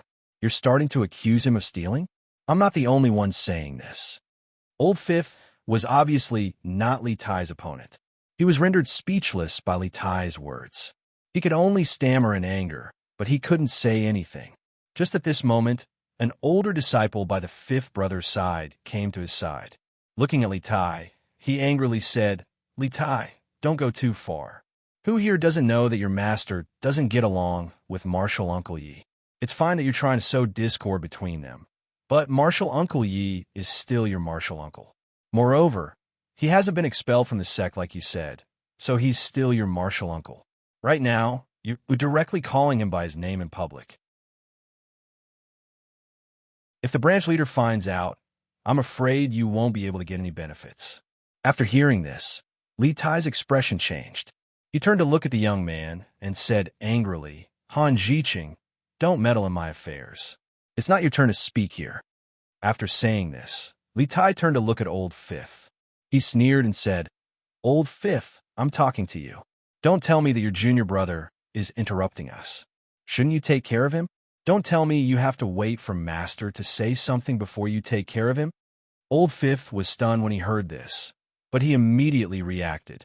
He turned to look at Li Tai and said angrily, "Li Tai, You don't need to meddle in our affairs. On the contrary, you're the one who's being disrespectful and calling Marshal Uncle Yi by his name. I think that if Master finds out about this, the one who will be punished will be you." Now that old Fifth had a helper, his anger increased greatly. His words became much sharper. However, Li Tai wasn't afraid at all. He pointed at old Fifth and said with a cold smile, "I understand. Since you're protecting Yi Xian like this, it must be related to this matter. After I report this to Master, I'll definitely investigate this matter and see if you're related to this matter or not." Old Fifth was shocked when he saw Li Tai's cold smile. This Li Tai was a despicable person who did what he said. Yi Xian's incident and his imprisonment in the Repentance Pavilion, if it wasn't for his master, Bai Jianmu, who instigated it, he probably wouldn't have ended up like this. Thinking of this, old Fifth didn't want to be entangled with this despicable person anymore. He turned his head and ignored him. However, Li Tai didn't let him off. Seeing old Fifth turn his head away, he snorted coldly. "Old Fifth, today's matter is definitely not over. I'll definitely report this matter to Master and let him investigate whether you're related to this matter or not." Old Fifth's face turned ashen when he heard Li Tai's words. He turned to look at Li Tai and said angrily, "Li Tai, what do you want?" Li Tai sneered and shook his head. "I don't want anything. I just want to know who else is related to this matter." At this point, Li Tai turned his head and looked at the people around him. When everyone saw Li Tai's gaze, they all subconsciously took a step back. This Li Tai was definitely a despicable person. He was like a poisonous snake. As long as he bit you, he would definitely not let go. Facing such a person, it was too late to avoid him. Who would want to get into trouble with him? Li Tai looked at everyone's fearful eyes and nodded his head in satisfaction before continuing to speak. "Old Fifth, if you apologize to me right now, I can consider letting you go. If not, humph, you should know the consequences." However, when Han Jiqing, who was beside old Fifth, heard Li Tai's words, his lungs were about to explode. He clenched his fists and was about to rush over and fight Li Tai. However, just as he took a step forward, he was stopped by old Fifth. "Jiqing, what are you doing? Don't you know that if you do this, you'll cause a lot of trouble for Master?" When Han Jiqing heard old Fifth's words, his expression froze and his footsteps stopped. However, the anger in his eyes was about to burst out of his eye sockets. He wanted to rush over and fight Li Tai to the death. Looking at Han Jiqing, who was stopped by old Fifth, Li Tai sneered and loosened his clenched fists. "Brat, consider yourself lucky. If you dare to rush over, humph." Although Li Tai didn't finish his words, everyone in the 4th District understood what he meant. Li Tai's words were harsh. Logically speaking, such a person would have been beaten up by others. However, until now, why did no one dare to beat him up? It was because Li Tai's martial arts were very high. In their generation, he could be considered as one of the top experts. Most of the disciples in the Tianji sect did not know martial arts. This was because their main occupation was a mechanic, not a warrior. Therefore, among these disciples, only half of them knew martial arts.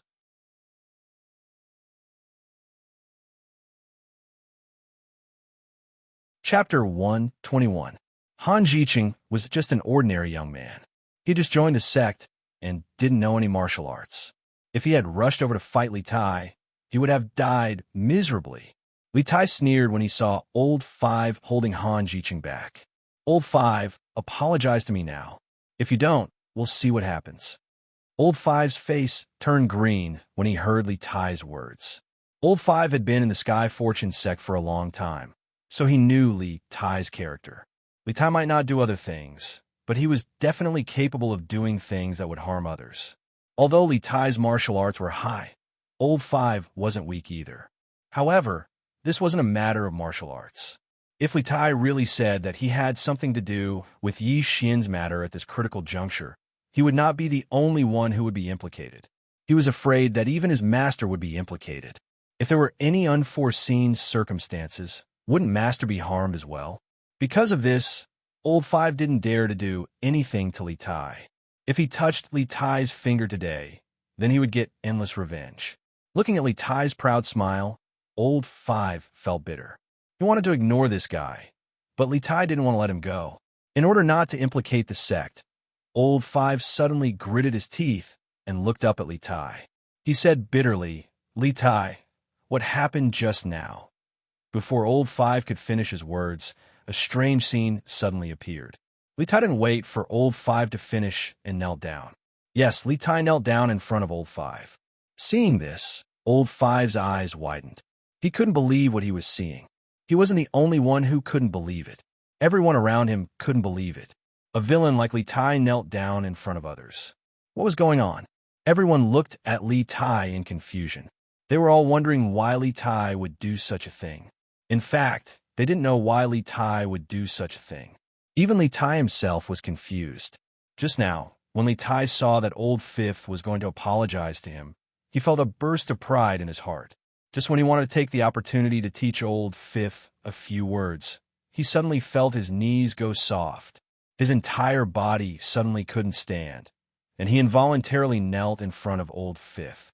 Seeing this situation, Li Tai was shocked. He hurriedly pushed his knees on the ground and tried to stand up.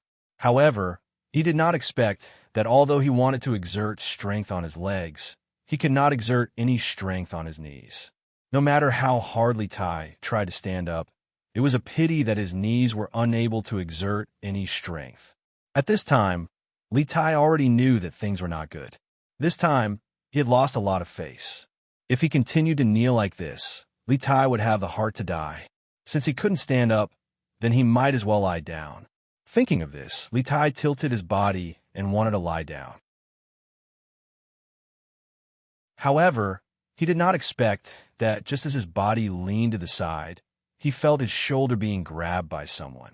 Li Tai hurriedly turned his head to look and saw the young man who was not well dressed looking at him with a smile. "Brother, you must be possessed by the devil." The person who came was Zhang Meng. When Zhang Meng saw that Li Tai was about to lie down, he hurriedly stretched out his hand to stop him. How could such a good show not continue? If Li Tai lay down, then there would be no more show. Although Zhang Meng did not know Li Tai, after what happened just now, Zhang Meng did not think that Li Tai was a good person. Therefore, a little punishment would be good for everyone. If Li Tai knew that he was wrong, then it would be even better. Of course, this was not something that Zhang Meng was concerned about. After Li Tai heard Zhang Meng's words, his heart was also filled with doubts. Could it be that he had really gone mad? Although Li Tai had not seen this kind of thing with his own eyes, he had heard of it before. It was said that there were many kinds of qi deviation, and the appearance of it was also different. Thinking of this, Li Tai suddenly shouted at the few disciples beside him, "You guys quickly come over and carry me back." When a few disciples heard Li Tai's shout, they were all stunned. Immediately, they reacted and subconsciously took 2 steps back, hiding behind the crowd. Seeing this, Li Tai almost flew into a rage. He pointed his finger at the disciples and roared, "All of you, remember this. If you don't carry me back today, all of you will be considered thieves. Not a single one of you will be able to escape." Li Tai's words were effective. As soon as he finished speaking, the few disciples looked at each other and slowly walked forward. They first put Li Tai down, then lifted his arms and legs and walked towards his residence. During the whole process, Li Tai did not look at Old Fifth because it was too embarrassing. He actually knelt down in front of Old Fifth. Old Fifth was still in a confused state as he looked at Li Tai's back being carried away. What was going on? Could it be that Li Tai had really gone mad? When Old Fifth thought of this, Han Jiqing had already walked to his side with a face full of joy. He smiled and said, "Second senior brother, good people will be rewarded. This kind of person should be rewarded." After saying this, Han Jiqing turned his head and looked at the direction Li Tai left. He fiercely spat out a mouthful of saliva before continuing. "If the heavens have eyes, then let his legs go mad forever. Let him never stand up again and save him from harming others." Old Fifth heard Han Jiqing's words and nodded. Then, he reacted and immediately turned his head to look at Han Jiqing. He angrily rebuked, "Don't talk nonsense. How can you say such words?" When Han Jiqing heard this, he shrunk his head and whispered, "Am I wrong? This kind of bad person should be let go of forever." Everyone was puzzled by the whole thing. Even Zhang Qiuming was puzzled. His confusion was different from the other disciples. Li Tai suddenly knelt down in front of Old Fifth. Why was this scene so familiar to him? Zhang Xiaoming remembered very clearly that when they were all injured and Zhang Meng went to find food for them, Mu Hongyi and the others came. At that time, they also had a bit of unpleasantness. As a result, this scene also happened. Inexplicably, the angry Shun Feisher knelt down in front of Ho Daki. This scene appeared too suddenly. Everyone thought that Shun Feisher wanted to fight with Ho Daki, but they did not expect that when he rushed to the front, he would kneel down. Now, when Old Fifth was about to apologize to Li Tai knelt down in front of Old Fifth. These two incidents were so similar. Both were inexplicable, and the ending was unexpected. Zhang Xiaoming suddenly turned his head to look at Zhang Meng. A thought suddenly came to his mind. Could it be that these two incidents were done by Zhang Meng?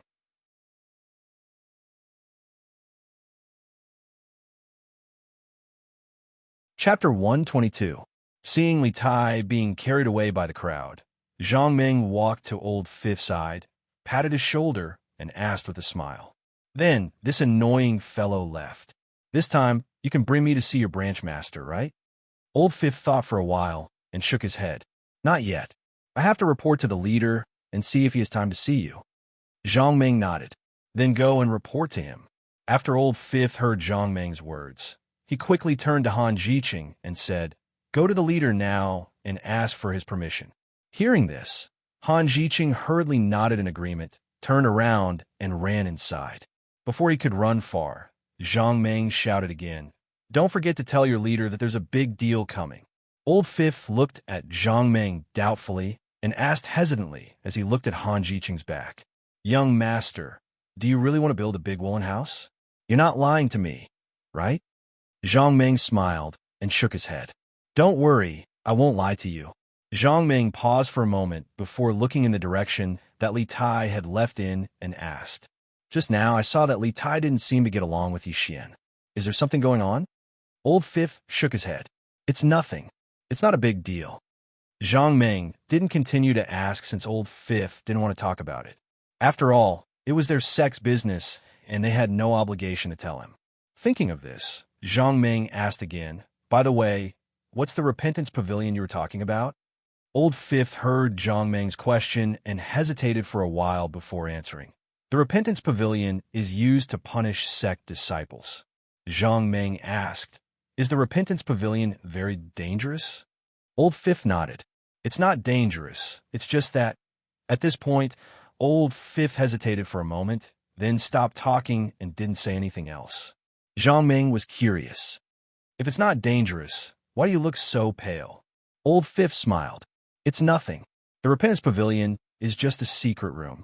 It's not big and it's tightly sealed. Once the door is closed, there's no light inside. At this point, Old Fifth sighed. Although there is no danger in the repentance pavilion, many people can't take it and become crazy after staying in that dark place for a long time. Zhang Meng was stunned. He finally understood what kind of place the repentance pavilion was. Not many people could stand it in that kind of environment. At that moment, 5 people walked out of the courtyard. The person in the lead was a young man in his 20s with a strong build. Seeing this young man from afar, Old Fifth's face suddenly changed, and his expression became nervous. Zhang Meng was puzzled when he saw the change in Old Fifth's expression. He asked, Old Fifth, who are these people? When Old Fifth heard Zhang Meng's question, his originally nervous expression became even more tense. He glanced at the person who had come over once more before replying slowly. These people are Master's Uncle Bai's disciples.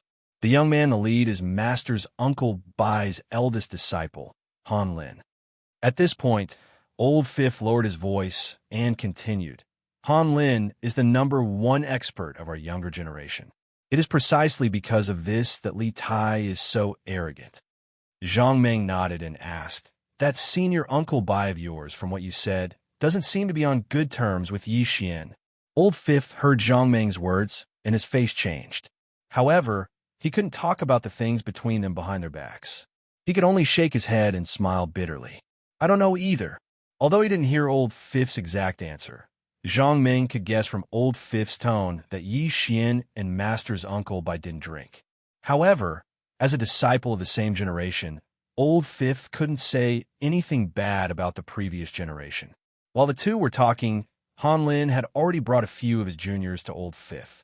Han Lin stopped, and a young man behind him quickly walked to the front. He looked at Old Fifth and shouted sternly, "Old Fifth, you've become so capable. Lao, you've grown up. Not only did you collude with Yi Xian to steal our sect's treasure, but you also dared to kill second senior brother. Now, tell me honestly, who sent you?" The young man stretched out his arm and waved it in front of Old Fifth. His eyes suddenly widened as he stared at Old Fifth's face. "If you tell me who sent you, I'll let you go today. If you don't, I'll let you have a taste of my power." Seeing the muscles on Lu Qi's arm bulging, Old Fifth felt a chill in his heart.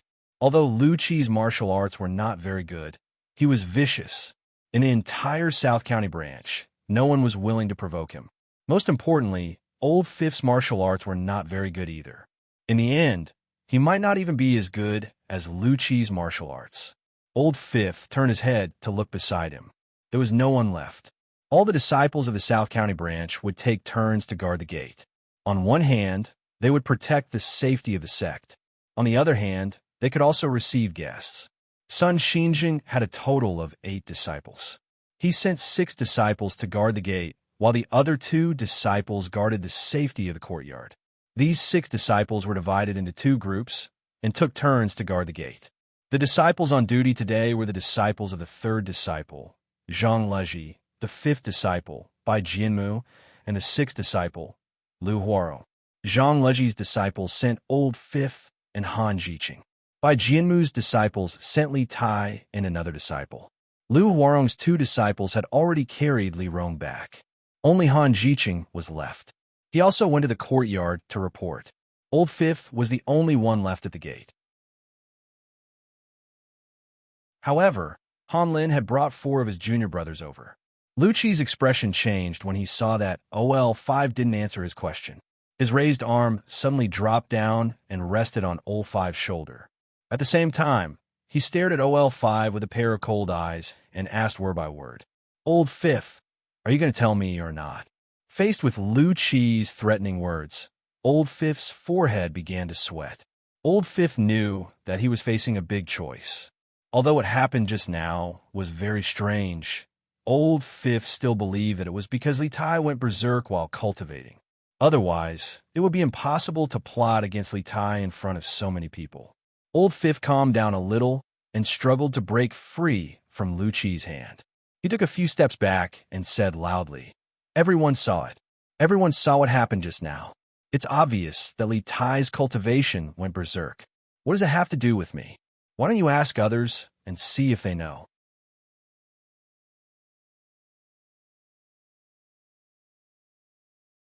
Chapter 123. After hearing Old Fifth's answer, Lu Qi sneered. "That can't be right. Why did I hear that it was your master who ordered him to do it?" After Old Fifth heard Lu Qi's words, he was stunned for a moment before reacting angrily. "Lu Qi, what nonsense are you talking about? Li Tai clearly went mad. What does it have to do with my master? If you dare to spout nonsense again, don't blame me for being rude." After hearing Old Fifth's words, Lu Qi sneered and shook his head. Then he strode towards Old Fifth. Lu Qi was much taller than Old Fifth. In addition, he had a strong body. In terms of appearance, he was definitely much stronger than Old Fifth. However, the two of them had never fought before. It was hard to say whose martial arts were stronger. Seeing Lu Qi walking towards him, Old Fifth subconsciously clenched his fists. His eyes were vigilant as he observed his opponent's movements. Lu Qi walked slowly towards Old Fifth and sneered. "Old Fifth, are you really not going to say who ordered you to do this?" When Old Fifth heard this, he hurriedly explained, "This is just a misunderstanding. Everyone saw it.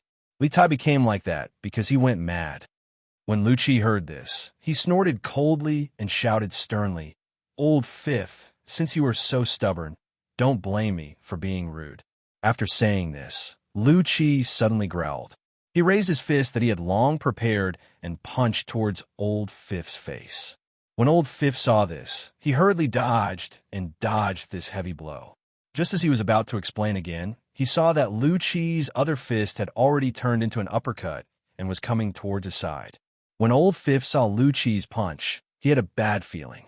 Lu Qi's two fists had already sealed off both his left and right paths. At this time, it was too late to retreat. Old Fifth had no choice but to block Lu Qi's uppercut with his fist. Time passed in the blink of an eye. Their arms collided in the blink of an eye. Old Fifth only felt a huge force coming from his arm. The shock caused his arm to go numb. He could not help but take 2 steps back before he could stabilize himself. After he steadied himself, Old Fifth shook his arm. He felt that the numbness in his arm had not disappeared. Lu Qi sneered proudly when he saw Old Fifth being knocked back by his punch. Old Fifth, I'll give you one last chance. If you don't tell me, don't blame me for beating you until you tell me. At that moment, Old Fifth already knew what they were planning to do. If he was beaten up by them and had no choice but to say that it was his master who ordered him to do this, then it would be a big problem. These people in front of him would definitely accuse his master of colluding with Yi Xian to steal the treasure. When that happened, both his master and Yi Xian would probably be expelled from the sect. Thinking of how vicious the person in front of him was, Old Fifth clenched his teeth in anger, but there was nothing he could do.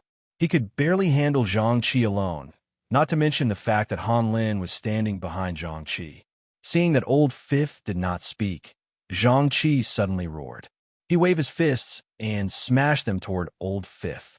Old Fifth had suffered a loss last time, so he would naturally be careful this time. When he saw Zhang Qi's fist coming toward him, he quickly stretched out his arm to meet Zhang Qi's fist. Bang! Their fists collided with each other, producing a muffled sound. Then, both of them took a few steps back. Old Fifth took a total of 3 steps back before he could stabilize himself. Lu Qi, on the other hand, only took 2 steps back. Taking advantage of this opportunity, Lu Qi immediately threw a punch at Old Fifth as soon as he steadied himself. Old Fifth took 1 more step back than Lu Qi. By the time he steadied himself, Lu Qi had already rushed toward him again. Faced with Lu Qi's extremely fast fist, Old Fifth did not dare to take it head-on. Because he attacked in a hurry, he was definitely not as strong as Lu Qi in terms of strength. Therefore, the best thing to do now was to dodge. That was the only thought in Old Fifth's mind. He immediately stomped his feet on the ground and jumped to the side to dodge Lu Qi's attack this time. Lu Qi was only slightly surprised that his punch missed. He immediately took a big step forward and chased after Lao Wu. At the same time, he swung his fist again. As he moved forward, he also threw a punch at Lao Wu. This time, Lu Qi's punch was stronger, and Old Fifth did not dare to take it head-on. In desperation, he could only take a step to the side again in an attempt to dodge this attack. Seeing that, Lu Qi sneered. His punch, which was originally in a straight line, suddenly changed into a sweeping posture and hit Old Fifth's head. Seeing that he could no longer dodge it, Old Fifth suddenly waved his fists and hit Lu Qi's fist at the same time. Lu Qi's punch was very fast and carried inertia. Naturally, the strength was not small. Although Old Five blocked it with both fists, he was in a panic and could only fight evenly with Lu Qi's fist. Lu Qi's fist was shaken back. Although Lu Qi's fist was knocked back, he still had another fist. Lu Qi's other fist was suddenly like a poisonous snake. It went from bottom to top, looking for Old Fifth. Facing Lu Qi's attack, Old Fifth wanted to withdraw his fist to block it, but it was too late. He could only raise his leg to block Lu Qi's fist. At the same time, he waved his fist from top to bottom and hit Lu Qi. Lu Qi's fist hit Old Fifth's leg like lightning. Then, he immediately jumped to the side and dodged Old Fifth's attack. After Old Fifth's leg was hit by Lu Qi's fist, he only felt a piercing pain in his leg. It was so painful that he almost screamed out loud. He also staggered back 2 steps before he could stand firm. After standing firm, Old Fifth only felt bursts of pain in his leg. He hurriedly tried to move it.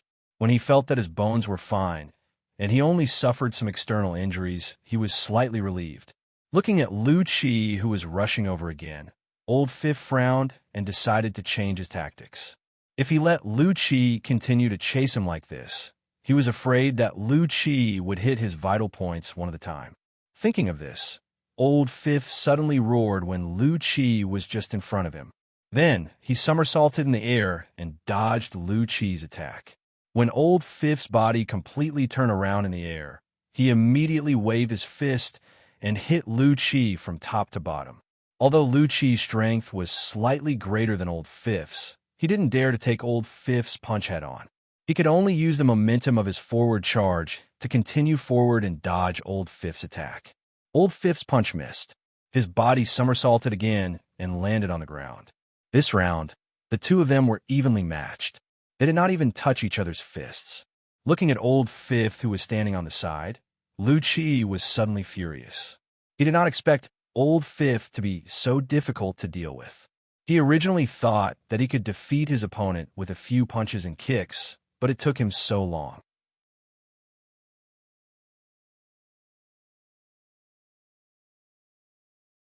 Chapter 124.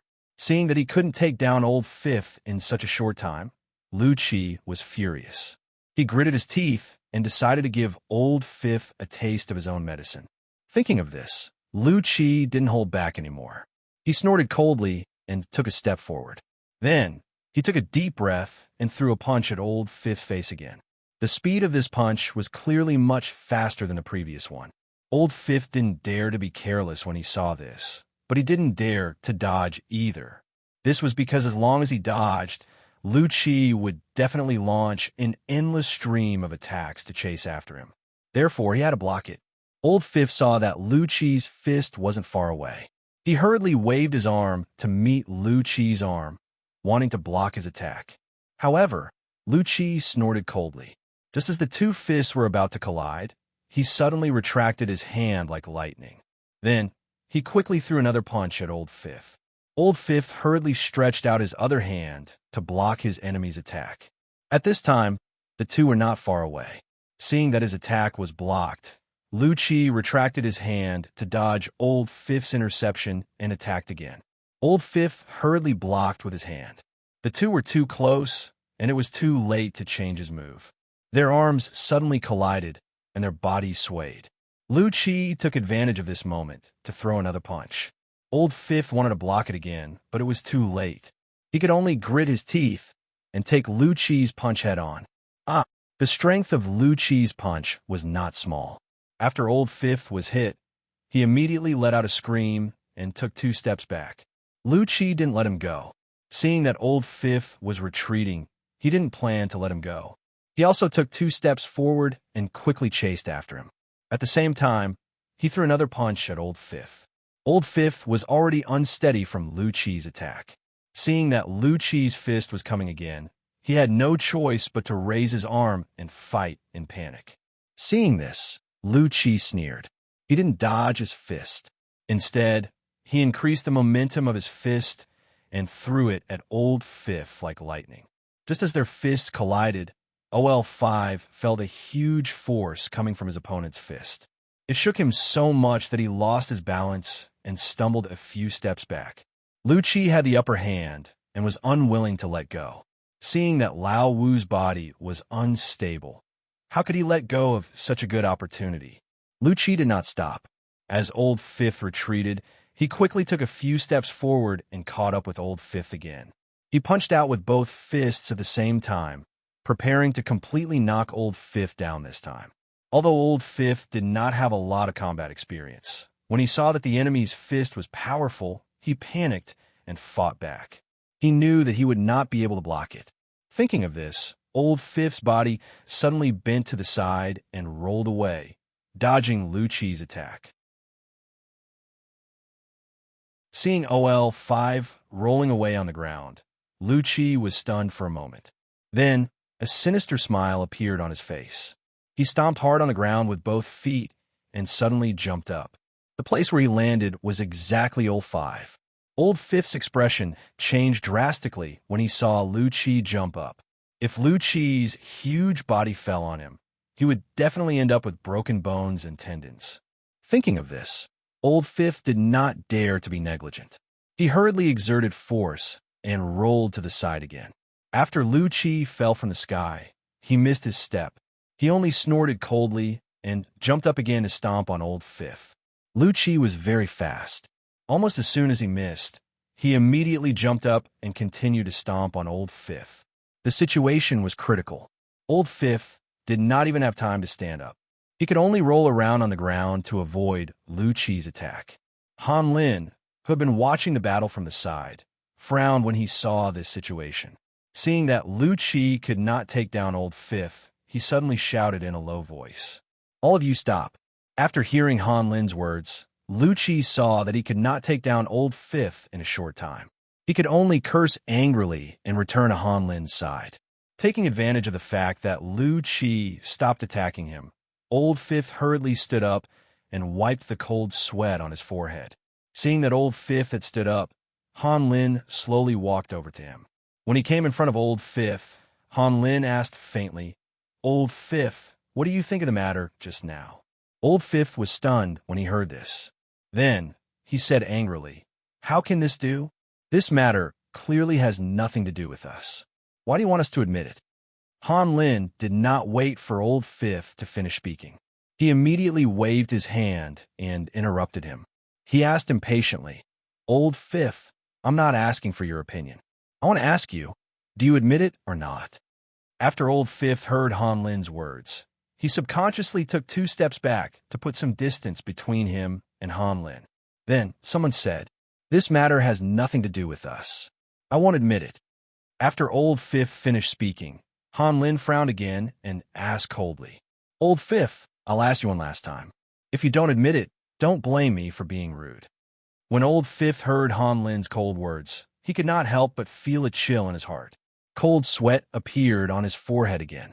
Han Lin was different from Lu Chi. Although Lu Chi was big in size, his martial arts were only average. Han Lin was different. Han Lin's martial arts were even better than Li Tai's. If they were to really compare, 5 Lu Chis would not be able to defeat one Han Lin. In addition, Han Lin was a vicious person. Anyone who offended him would not have a good ending. Seeing the coldness in Han Lin's eyes, Old Fifth could not help but shiver. He swallowed hard and said, "It wasn't us who did it. We didn't do this. Li Tai went crazy himself. It's his own fault, not ours." Just as Old Fifth said this, he saw a shadow flash in front of him. In the next moment, he felt a grip on his neck, and his body was lifted into the air. Han Lin grabbed Old Fifth's collar and lifted him up. Looking at Old Fifth, who was struggling nonstop, Han Lin asked coldly, "I'll ask you one more time. Do you admit it?" Old Fifth struggled in the air, but could not break free from Han Lin's grip. When he heard Han Lin's question, he hurriedly shook his head. "Senior brother Han, we really didn't do this. You can ask the others. It was really Li Tai who went crazy." Just as Old Fifth said this, he saw a cold glint flash across Han Lin's eyes. When Old Fifth saw this, he was shocked. He cursed in his heart and struggled even harder. In the next moment, Old Fifth, who was still struggling, suddenly flew out. He flew 4 to 5 meters before landing heavily on the ground. Old Fifth flew very high and fell very hard. As soon as he landed on the ground, he screamed miserably. He felt incomparable pain all over his body. It was as if the bones in his body were about to break.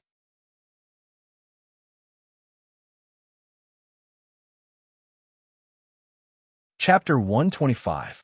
After Old Fifth was thrown to the ground, although his body was in extreme pain, he knew that he had to get up quickly. Otherwise, he would definitely be caught by Han Lin again. Unexpectedly, just as Old Fifth was about to stand up, Han Lin's foot had already stepped on him. Old Fifth, who was about to sit up, immediately lay on the ground again after being stepped on by this foot. Looking at Han Lin, who was standing at the side, Old Fifth felt a chill in his heart. Soon, this chill spread throughout his body. "Senior brother Han, it was really Li Tai who went berserk. Everyone saw it. If you don't believe me, you can ask others. If I, Old Fifth, am lying..." Just as Old Fifth said this, he felt Han Lin's foot increase in strength. It was as if a huge rock was placed on his body, making him unable to breathe. Han Lin looked down at Old Fifth and asked coldly again, "Old Fifth, my patience is limited. If you still don't admit it, Don't blame me for being merciless." After hearing Han Lin's words, Old Fifth felt the force on his body become even stronger. The pain made him sweat even more. At this moment, Old Fifth really hesitated. Old Fifth knew Han Lin's goal very well. According to rumors, the South County branch leader, Sun Xinjing, wanted to resign from his position as the branch leader and meet up with his master to develop more powerful mechanisms together. Although the position of the branch leader of the South County branch leader was only a branch leader, it was actually no different from a sect leader. In the South County, Sun Xinjing was the boss of the South County machine shop. He had the final say here. Therefore, too many people were jealous of the position of the branch leader of the South County branch leader. Among Sun Xinjing's 8 disciples, the one with the best skills was Yi Xian. No one in the entire South County branch leader doubted this. Some people even said that as long as Sun Xinjing stepped down, the position of the next branch leader would definitely fall to Yi Xian. In the South County branch leader, other than Yi Xian, only Han Lin's master, Bai Jianmu, was good at mechanisms. Bai Jianmu's skills were ranked second in the South County branch leader. Of course, Bai Jianmu would never admit to this. Bai Jianmu always believed that he was the most powerful machine engineer, and the position of the South County branch leader should be his. Now that something had happened to Yi Xian and he was locked up in the penitence pavilion, it was impossible for him to come out again. Among Sun Xinjing's 8 disciples, the eldest, LV Wenkong, was the same as his master. They were all obsessed with mechanisms and did not have any thoughts about the position of the South County branch leader. He had even said in public that he would never become the South County branch leader. Therefore, Boss LV Wenkong was not a threat.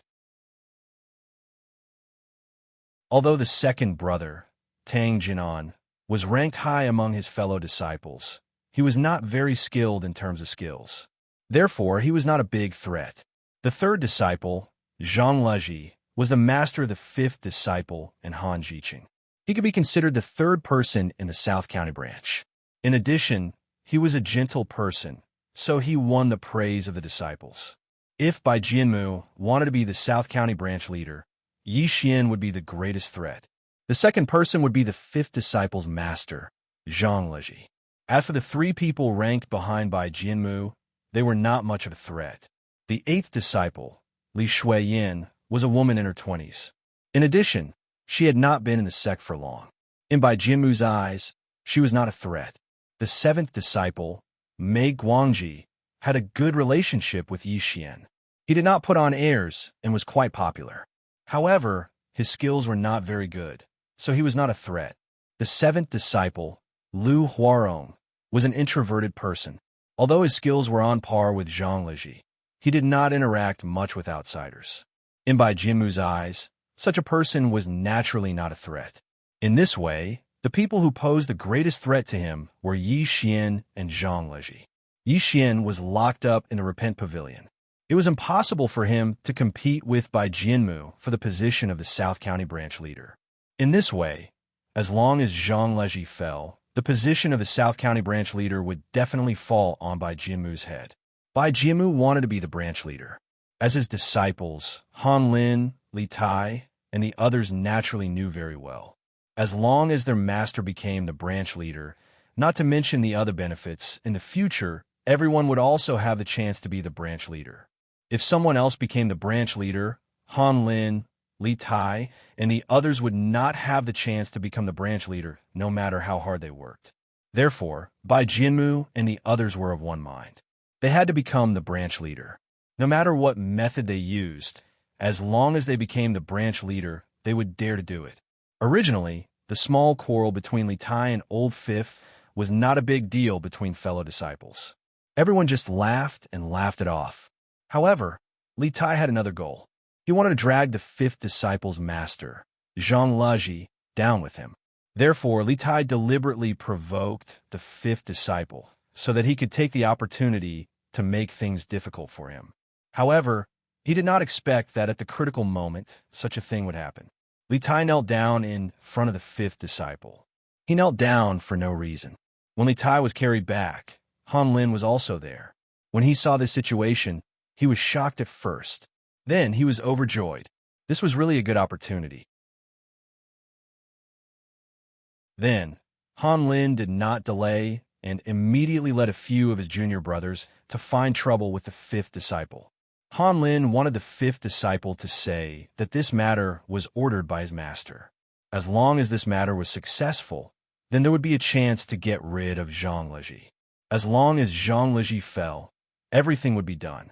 The fifth disciple naturally knew what Han Lin wanted to do. Everyone had been in the South County branch for so long, so they had a certain understanding of everyone.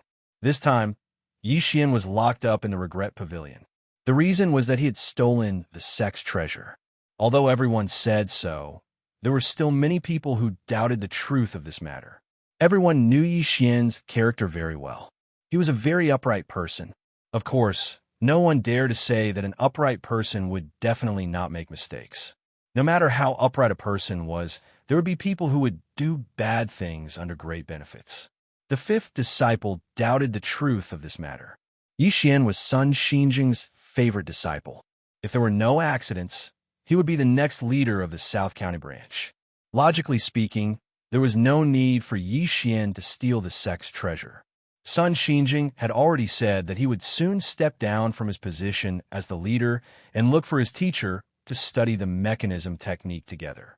In other words, Yi Xian would soon become the leader of the Nanjing branch.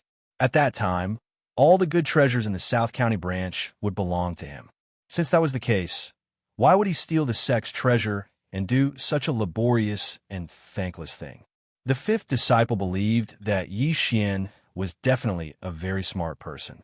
Since he was so smart, he was definitely not a fool who could not even see the truth in front of him.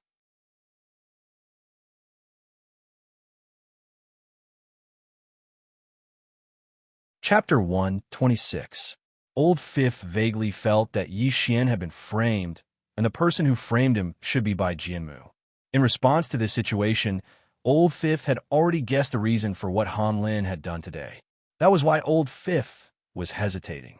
If he admitted it, Han Lin and the others would definitely use it as a pretext to make a fuss.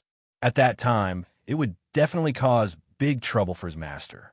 However, if he didn't admit it, Old Fifth looked up at Han Lin's cold gaze and felt a little afraid.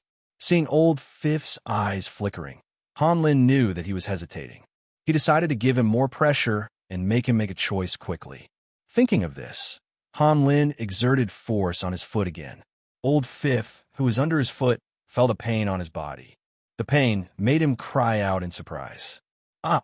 Hearing Old Fifth's miserable howl, Han Lin asked coldly again, "Old Fifth, do you admit it or not?" Old Fifth was stepped on by Han Lin to the point that he could not breathe properly.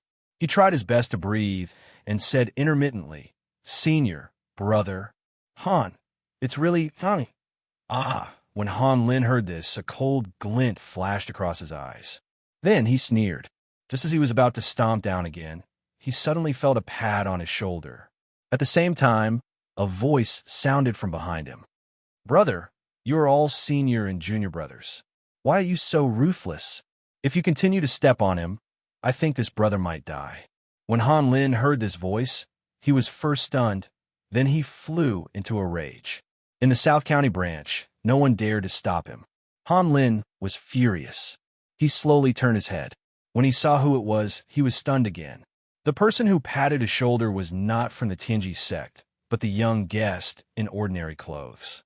Seeing that he was not from the Tianji sect, Han Lin calmed down the anger in his heart and said slowly, "Young master, this is our sex matter. Please don't interfere." The person who patted Han Lin's shoulder was Zhang Meng. Zhang Meng originally did not want to interfere in this matter, but if he did not interfere, Old Fifth would probably be in danger. Moreover, Zhang Meng also saw that this Han Lin was looking for trouble. Zhang Meng hated such people, so he wanted to take care of them.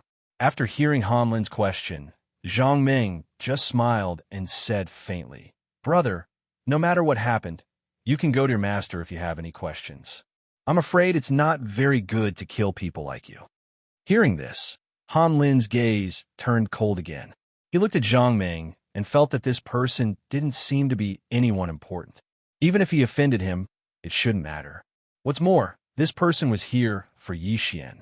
Even if he chased this person away, his master probably wouldn't blame him.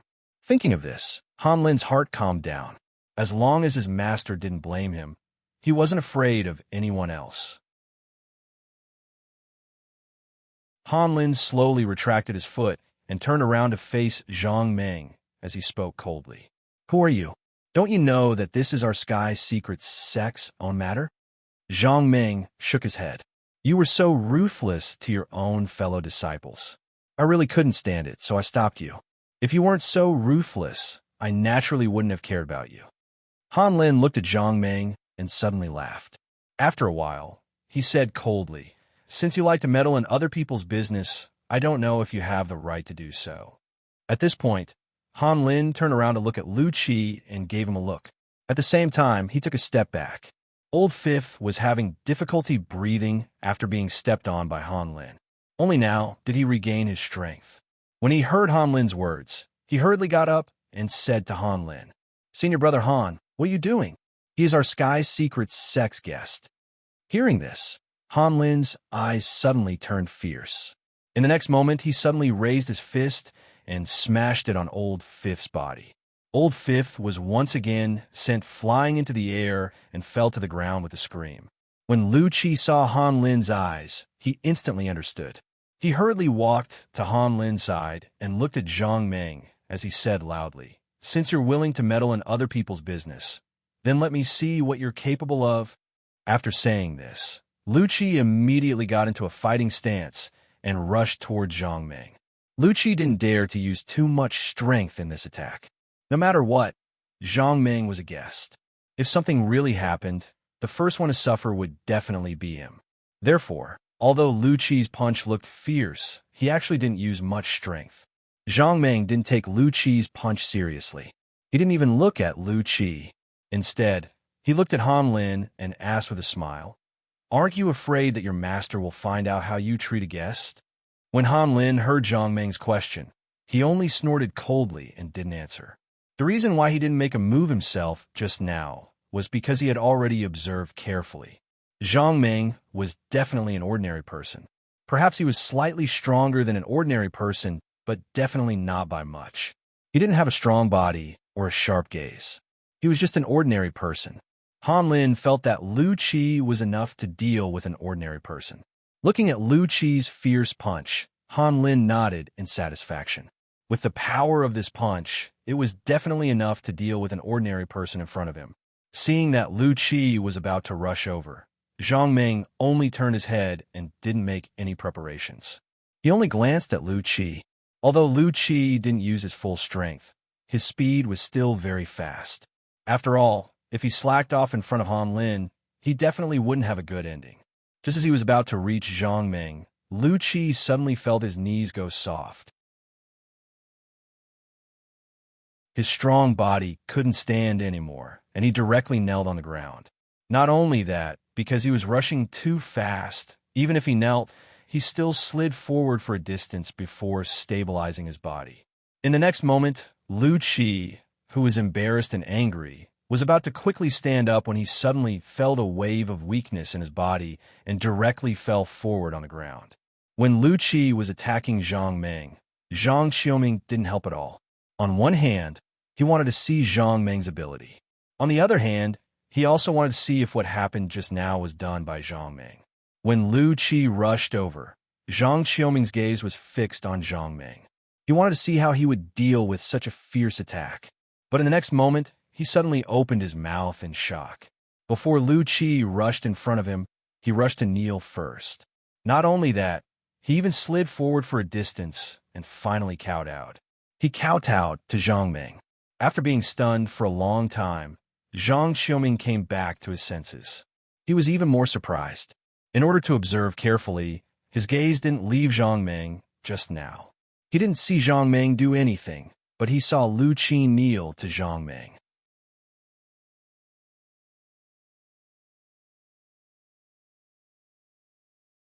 Chapter 127. Zhang Xiaoming was stunned. What was going on? Could it be that Zhang Meng could do such a thing unknowingly? Impossible. Zhang Xiaoming shook his head. He did not believe that anyone could do such a thing. To be able to do such a thing without any movement, not even a single finger, was simply unbelievable. Could it be that Zhang Meng's martial arts had reached such a level that he could injure people without them noticing? Or could it be that he could injure people with his thoughts? Injuring people with thoughts, this was unheard of. No matter how high one's martial arts was, he had never heard of anyone reaching such a level. Zhang Xiaoming had only heard that many top experts could use anything to injure others. Even if it was a flower, a small stone, or a twig, they could still injure others. However, he had never heard of anyone being able to injure people without using anything. Wait, thinking of this, Zhang Xiaoming's eyes suddenly lit up. That's right, some masters could injure people with their strong inner strength from a distance. However, that was not right. Even if they were to injure people with their inner strength from a distance, there should be some movement. Zhang Meng did not do anything. He only glanced at Lu Qi, and this happened. Zhang Xiaoming only felt that his brain was not enough. Everything had happened, but he felt like he was in a dream. Could it be? At this moment, Zhang Xiaoming's mind suddenly came up with an absurd idea. Could it be that Zhang Meng was protected by a deity? As long as someone wanted to attack Zhang Meng, the deity would secretly intervene? However, as soon as this idea came up, Zhang Xiaoming quickly rejected it. This was simply impossible. But what was the reason? Unless Zhang Meng's martial arts had already surpassed his knowledge and those top masters he had heard of, then he could hurt people with his eyes. Zhang Xiaoming raised his head and looked at Zhang Meng. He could not believe that the young man in front of him was so skilled in martial arts that he could hurt people with his gaze. If Zhang Meng had really reached that level. Thinking of this, Zhang Xiaoming was shocked. Zhang Meng's martial arts must be very high to be able to hurt people with his eyes. Thinking of this, Zhang Xiaoming took a deep breath and calmed himself down. He decided that he would never offend Zhang Meng in the future. At least, he would not offend Zhang Meng until he figured out the truth of this matter. Looking at Lu Qi kneeling in front of him, Zhang Meng turned to look at Han Lin and said with a smile, "Look, your brother knows that he has done something wrong and immediately came to ask for forgiveness. Do you have anything else to say?" At this moment, Han Lin was also inexplicably shocked. Although Lu Qi's martial arts were not very high, it was definitely not low either. Moreover, Lu Qi's strength was great, so he had a great advantage. However, Lu Qi knelt in front of someone else, and in such a dignified manner. What was going on? Han Lin's eyes flickered as he kept thinking about what had happened. He was a cautious person.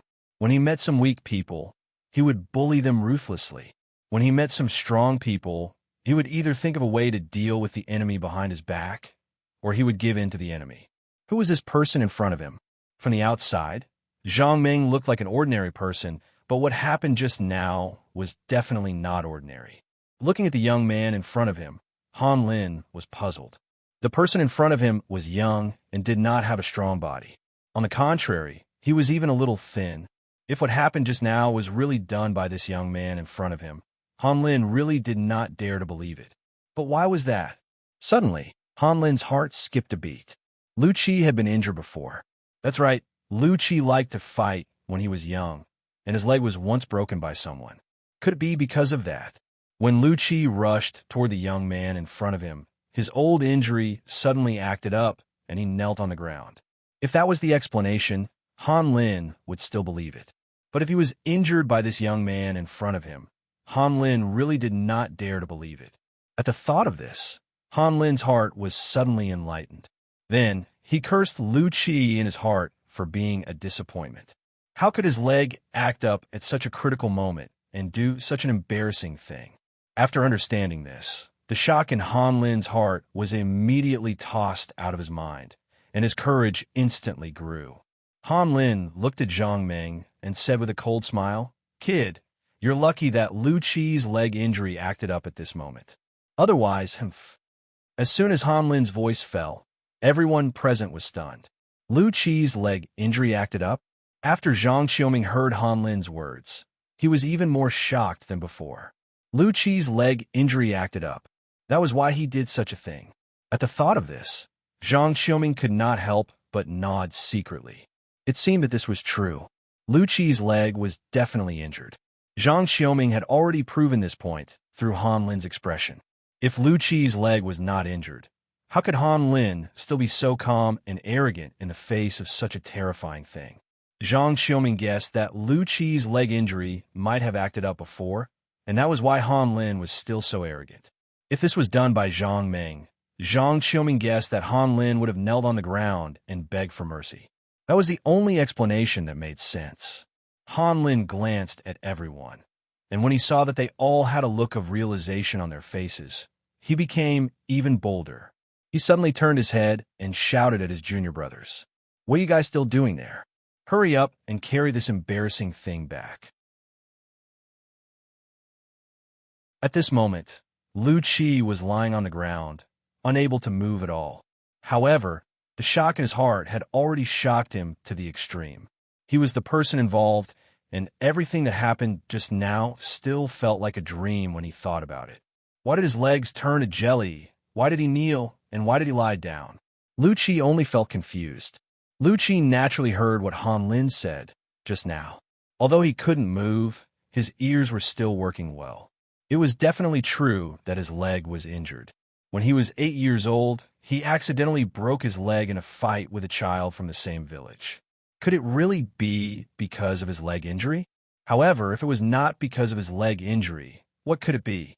Lu Qi carefully thought about the situation at that time. When he rushed over, the young man opposite him didn't move at all. He just looked at him and smiled. Lu Qi could swear that the young man really didn't do anything else. He didn't even move a finger. This meant that all of this wasn't done by the young man.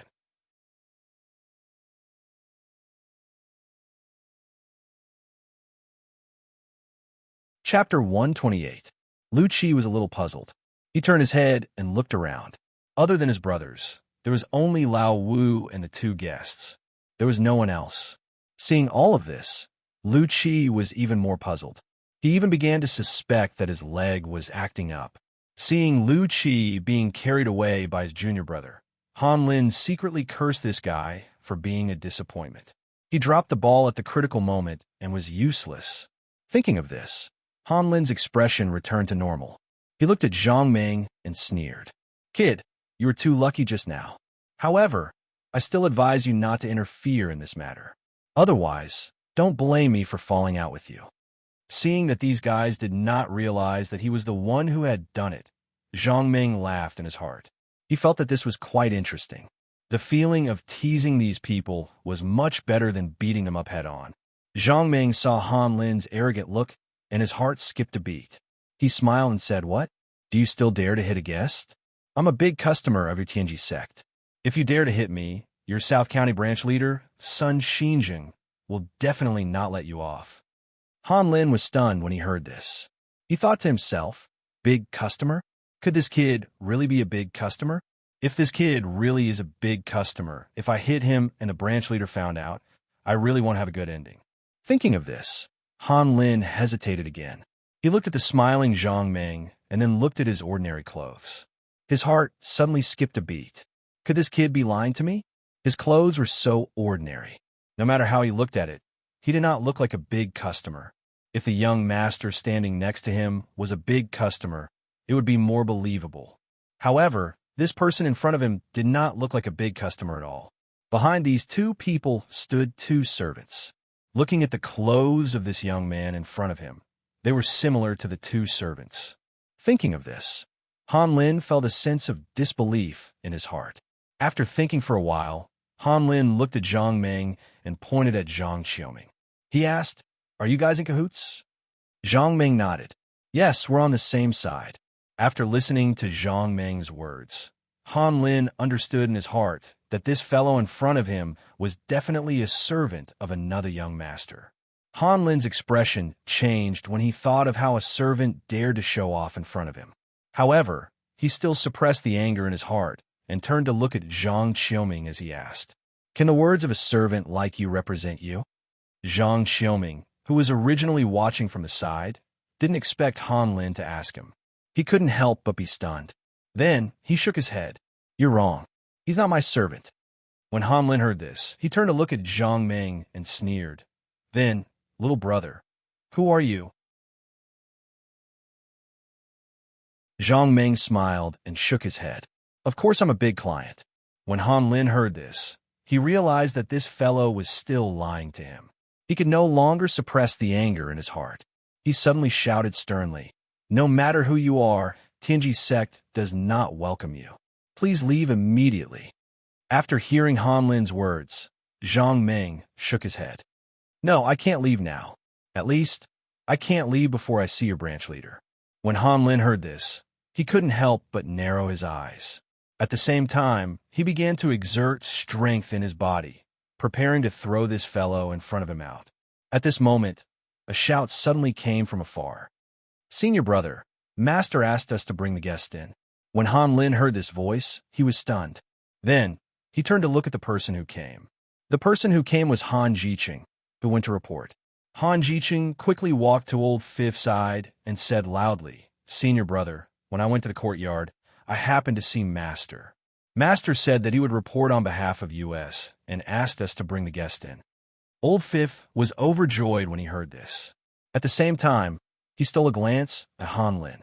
He saw that Han Lin's face was frosty as he stared silently at Zhang Ming. Old Fifth hurriedly walked to Zhang Ming's side and said loudly, "Senior brother Han, my master asked us to bring the guest in." After hearing Old Fifth's words, Han Lin raised his head and looked at Old Fifth. He felt a little angry in his heart. He could attack Old Fifth and play dirty tricks behind his back, but he didn't dare to offend Zhang Leji on the surface. After thinking for a while, Han Lin coldly snorted, turned his head, and waved his hand at his fellow disciples. "Let's go." Old Fifth heaved a sigh of relief when he saw that Han Lin and the others had left. He wiped the sweat off his forehead. When Han Lin stepped on him just now, he was only one step away from breaking his bones and breaking his tendons. Even so, the places where Han Lin stepped on him still hurt. Every time he gasped for breath, he felt a dull pain. Zhang Ming glanced at Han Lin, who had left. He then turned to look at Old Fifth and asked with a smile, "This person isn't very good." After hearing Zhang Ming's words, Old Fifth turned his head to look around. When he saw that there was no one around except for his fellow disciples, he sighed and said helplessly, "Han Lin and Li Tai always bully their fellow disciples because of their superior martial arts skills. When people see them, most of them are angry but don't dare to say anything. They're afraid of bringing trouble to themselves."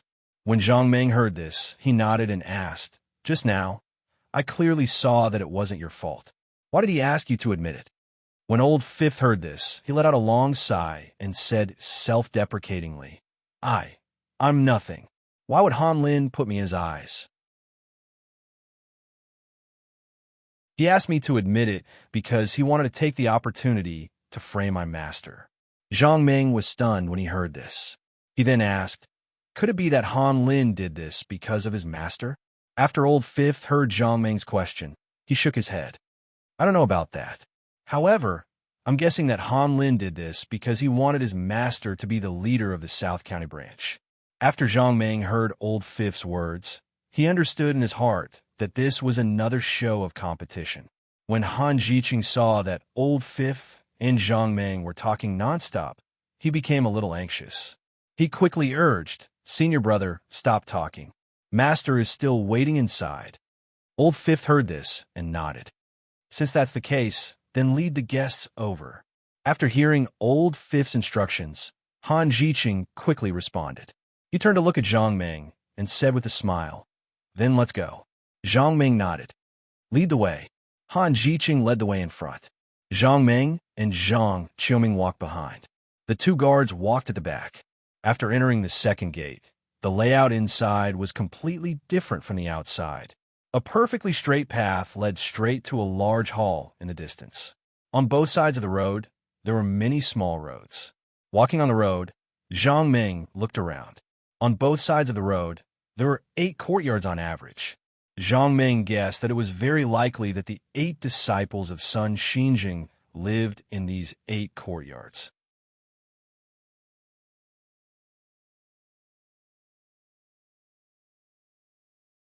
Chapter 129.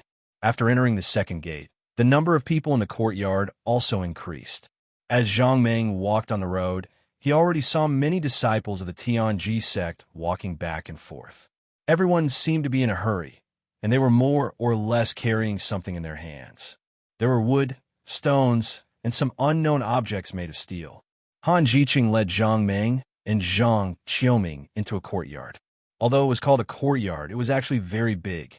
After entering the courtyard, they saw a small two-story building opposite the door. The few of them arrived in front of the small building and entered the main hall. Han Jiqing first greeted the two of them to sit down and then asked someone to serve them fragrant tea. He then said with a smile, "Two guests, please wait for a moment. I'll go and report to my master that you're here." While speaking, Han Jiqing had already walked up the stairs on the side of the house. Zhang Meng and Zhang Qiuming sat in the living room on the first floor, sipping fragrant tea while waiting for Zhang Leji. Soon, footsteps came from the stairs. Zhang Meng quickly turned his head to look. At the stairs, Han Jiqing was walking behind a middle-aged man.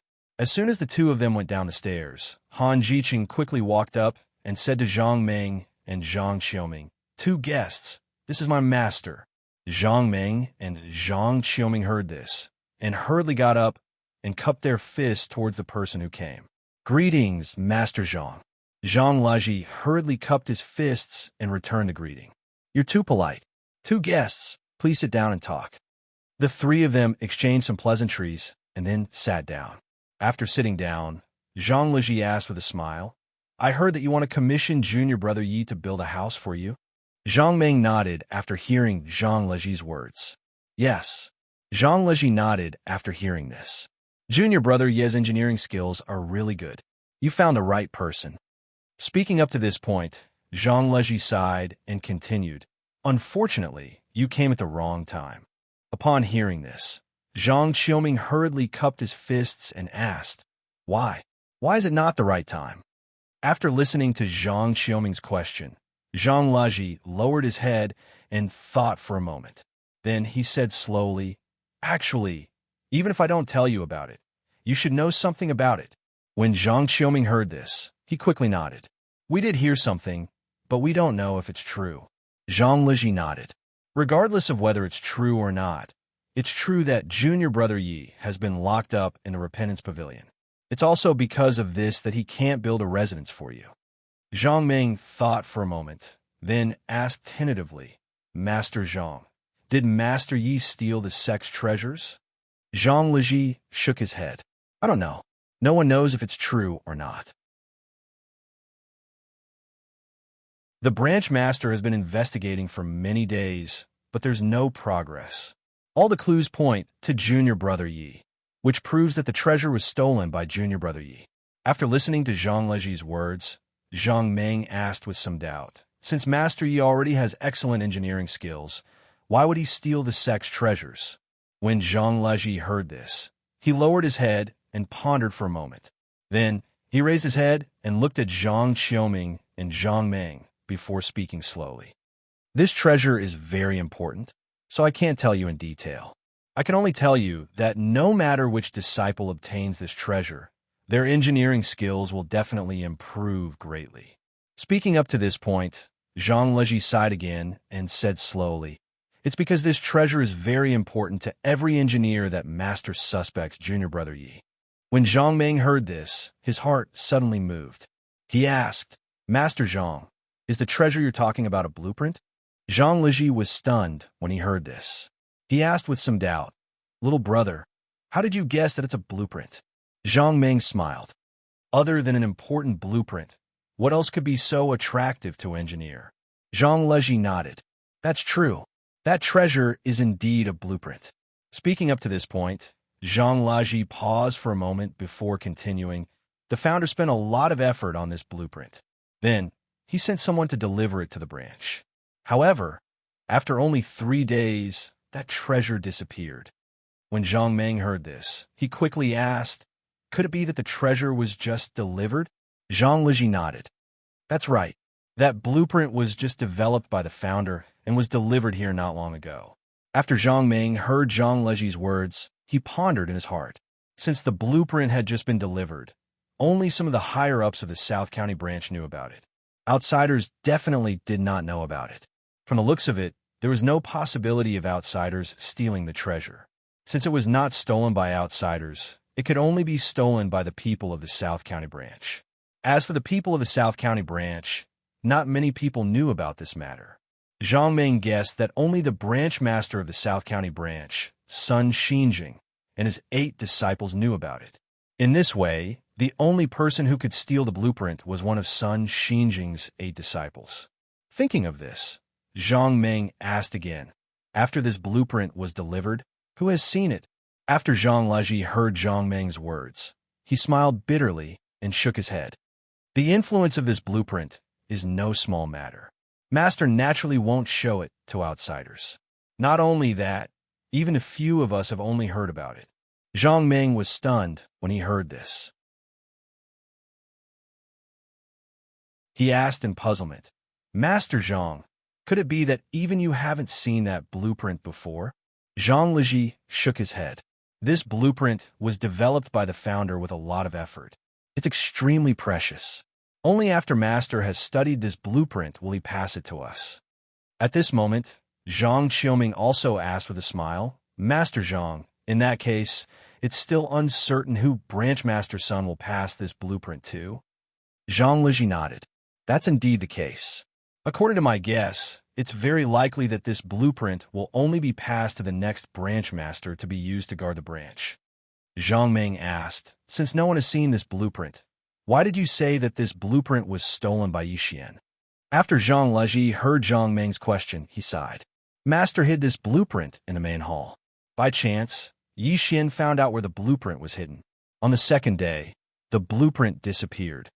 Speaking of this, Zhang Leji turned his head to look at Zhang Ming and Zhang Qiuming. He smiled bitterly and said, in this way, only junior brother Yi knows where Master hid the blueprint. Other than him, no one else knows. Think about it. Now that the blueprint has disappeared, other than junior brother Yi who knows where the blueprint is hidden, who else can do such a thing? Hearing this, Zhang Qiuming also nodded and said slowly, that's true. Presumably, the branch master hid the blueprint in a very hidden place. Ordinary people definitely won't find it easily.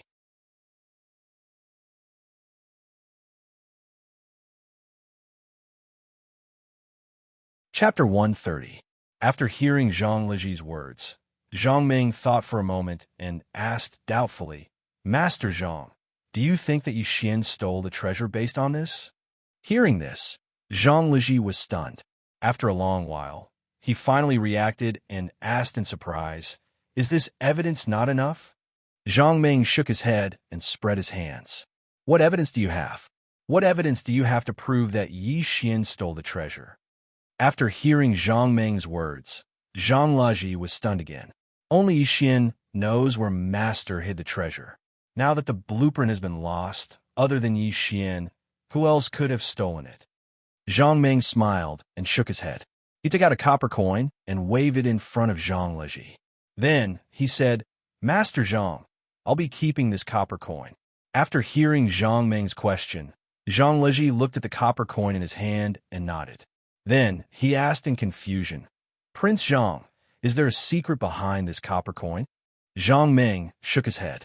There's no secret behind it. I'm just showing it to Master Zhang.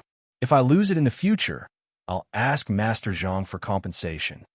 After hearing Zhang Ming's words, Zhang Leji was stunned for a moment. Then he said unhappily, Prince Zhang, don't joke around. What does losing your copper coin have to do with me? Zhang Ming shook his head. No, Master Zhang, what you said is wrong. Since you already know where I put the copper coins, if I don't have any copper coins to lose in the future, who else would I look for if not you? Zhang Leji was so angry that he was speechless. After a while, he pointed at Zhang Ming and said angrily, Prince Zhang, don't joke around. What does your copper coin have to do with me? I just took a look. Are you going to ask me for compensation if you lose your copper coin after I took a look? After hearing Zhang Leji's words, Zhang Ming spread his hands helplessly. That's right. Since you know where I put the copper coin, shouldn't I look for you if I lose it? Zhang Leji's heart skipped a beat when he heard this. He hurriedly asked, Prince Zhang, are you saying that junior brother you didn't take the blueprint? Zhang Ming shook his head. I can't say for sure because I don't know who took the blueprint. However, I feel that it's too rash to judge Yi Xian as the thief based on this evidence. After hearing Zhang Ming's words, Zhang Leji nodded. He narrowed his eyes and carefully considered Zhang Ming's words. After a while, he suddenly nodded heavily and said loudly, Prince Zhang Ming, you're right. Young Master Zhang, you're right. Maybe Yi Xian really didn't do it. After hearing this, Zhang Ming nodded. Master Zhang, we don't dare to say who did this. However, we need more evidence. Only with enough evidence can we determine whether or not Yi Xian stole the blueprint. After listening to Zhang Ming's words, Ming clapped his hands, laughed, and said, I told you it shouldn't have been junior brother Yi who stole the blueprint, but they didn't believe it. If young Master Zhang was present at that time, then as long as he took out that copper coin, those people would naturally have nothing to say. Zhang Ming said, that might not be the case. Such an important blueprint. As long as one is a mechanical engineer, I'm afraid they would all drool over it. Yi Xian is a mechanism master, so he's no exception. He probably wants to take the treasure for himself after seeing it. After hearing Zhang Ming's words, Zhang Leji laughed and shook his head. That's impossible. Logically speaking, if the branch leader abdicates, the position of branch leader will most likely fall on junior brother Ye's head. As long as junior brother Yi becomes the branch leader, the blueprint will naturally be his. I don't think he has any reason to steal the blueprint. After hearing Zhang Leji's words, Zhang Qiuming also nodded. When we were on the road, we also heard this news. It seems that Yi Xian might be the next branch leader. At this moment, Zhang Leji couldn't sit still anymore. He stood up and paced back and forth on the ground. After a while, Zhang Leji suddenly stopped and turned his head to look at Zhang Ming. He asked hesitantly, Prince Zhang, if it wasn't junior brother Yi who stole the blueprint, who do you think stole it? When Zhang Ming heard this, he shook his head. I'm not sure. I just arrived here today, so I don't know what happened. I was just voicing my suspicions. As for the rest, I'll leave it to you to investigate. After hearing Zhang Ming's words, Zhang Leji also nodded, but his heart was filled with doubts. There were indeed very few people who knew where the blueprint was hidden. Other than his master, Zhang Leji only knew, and Yi Xian also knew. Other than the two of them, Zhang Leji really couldn't think of anyone else who knew where the blueprint was hidden. Who could it be? If it wasn't Yi Xian who stole the blueprint, then who could have possibly taken it? After thinking for a long time, Zhang Leji still couldn't think of anyone other than Yi Xian who knew where the blueprint was hidden. Seeing Zhang Leji's expression turn uglier and uglier, Zhang Ming laughed inwardly. He guessed that Zhang Leji must be worried because he couldn't think of anyone. In Zhang Ming's opinion, this matter wasn't complicated at all.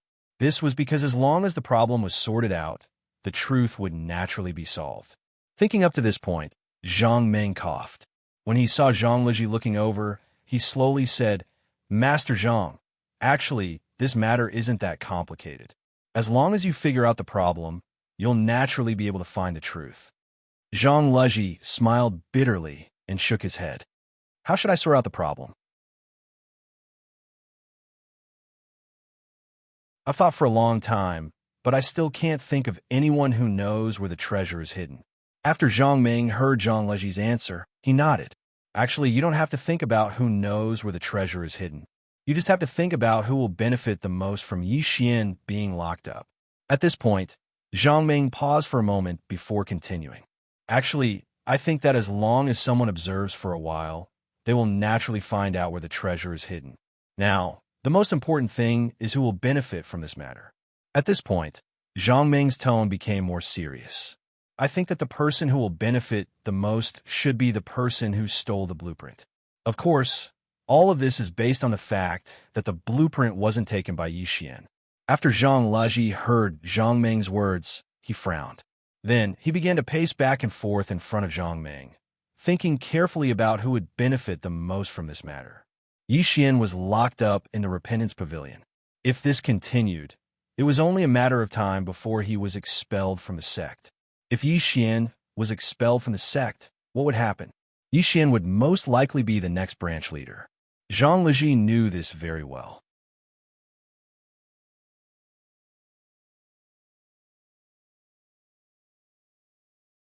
Chapter 131. Zhang Leji knew that Yi Xian was very talented in mechanisms. Even his master had praised him many times. He had even said in front of many disciples that the position of the next branch leader should be Yi Xian.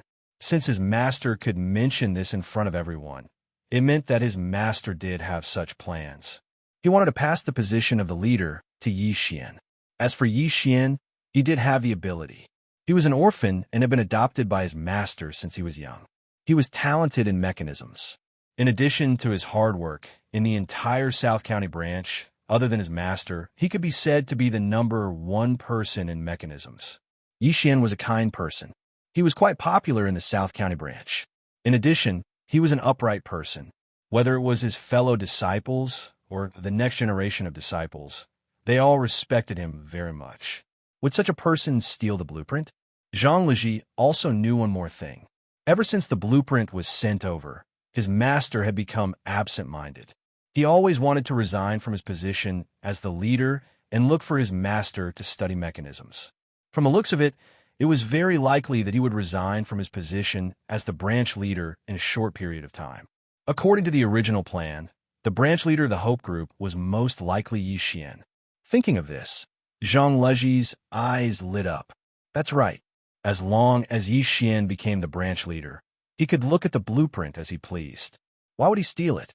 Thinking of the reason behind this, Zhang Leji was even more certain that the blueprint was definitely not stolen by Yi Xian, because there was no need for that. His master should be announcing the next branch leader soon. At this time, no matter how stupid Yi Xian was, he would not do such a stupid thing. In that case, Yi Xian was wronged. Someone should be framing him. But who could this person be? Thinking of this, Zhang Leji looked at Zhang Meng again and remembered what Zhang Meng had said. Who would benefit the most after this matter happened? Who would benefit the most from this? No one dared to deny that the blueprint was not cheap. However, compared to the position of the branch leader, it seemed to be a little lacking. What on earth was the person who wanted to frame Yi Xian for? Blueprints? The position of branch leader? Thinking of this, Zhang Leji continued to analyze. If the person who framed Yi Xian was only after that blueprint, then it was possible that it was an outsider. Or perhaps that person had no hope of becoming a branch master, so he stole the blueprint to study it carefully in the future and improve his own mechanical techniques. The other possibility was the position of a division leader. Thinking of this, Zhang Leji felt a chill in his heart.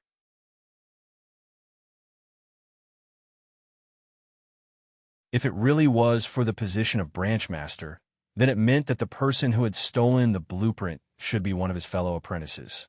After all, only those fellow apprentices had the opportunity to be promoted to branch master. When he thought of this, Zhang Leji felt extremely irritated. They were all fellow disciples. Even if their relationship wasn't that good, they had still been together for many years. Who would be so heartless as to do such a thing? Who was it? If junior apprentice brother Yi was expelled from the sect, he would no longer have the qualifications to compete for the branch master position. In that case, with junior apprentice brother Yi gone, who would become the branch master? Eldest senior apprentice brother LV Wenkong was engrossed in studying mechanisms every day.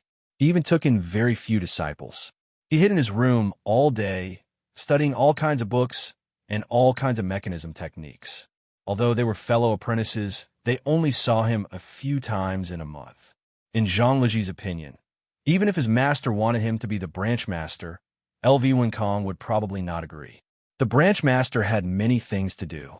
It was also because of this reason that his master wanted to resign from the position of the branch master and focus on studying mechanisms.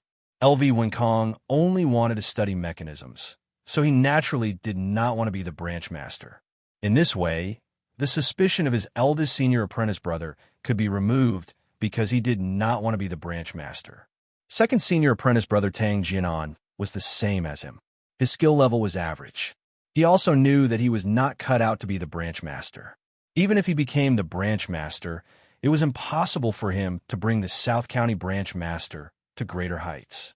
In addition, Zhang Laji and second senior apprentice brother Tang Jianan had the best relationship. They usually drank and played chess together or studied various mechanisms together. Naturally, he knew him very well. Tang Jianan had once told him frankly that the next branch master position would definitely be Yi Xian.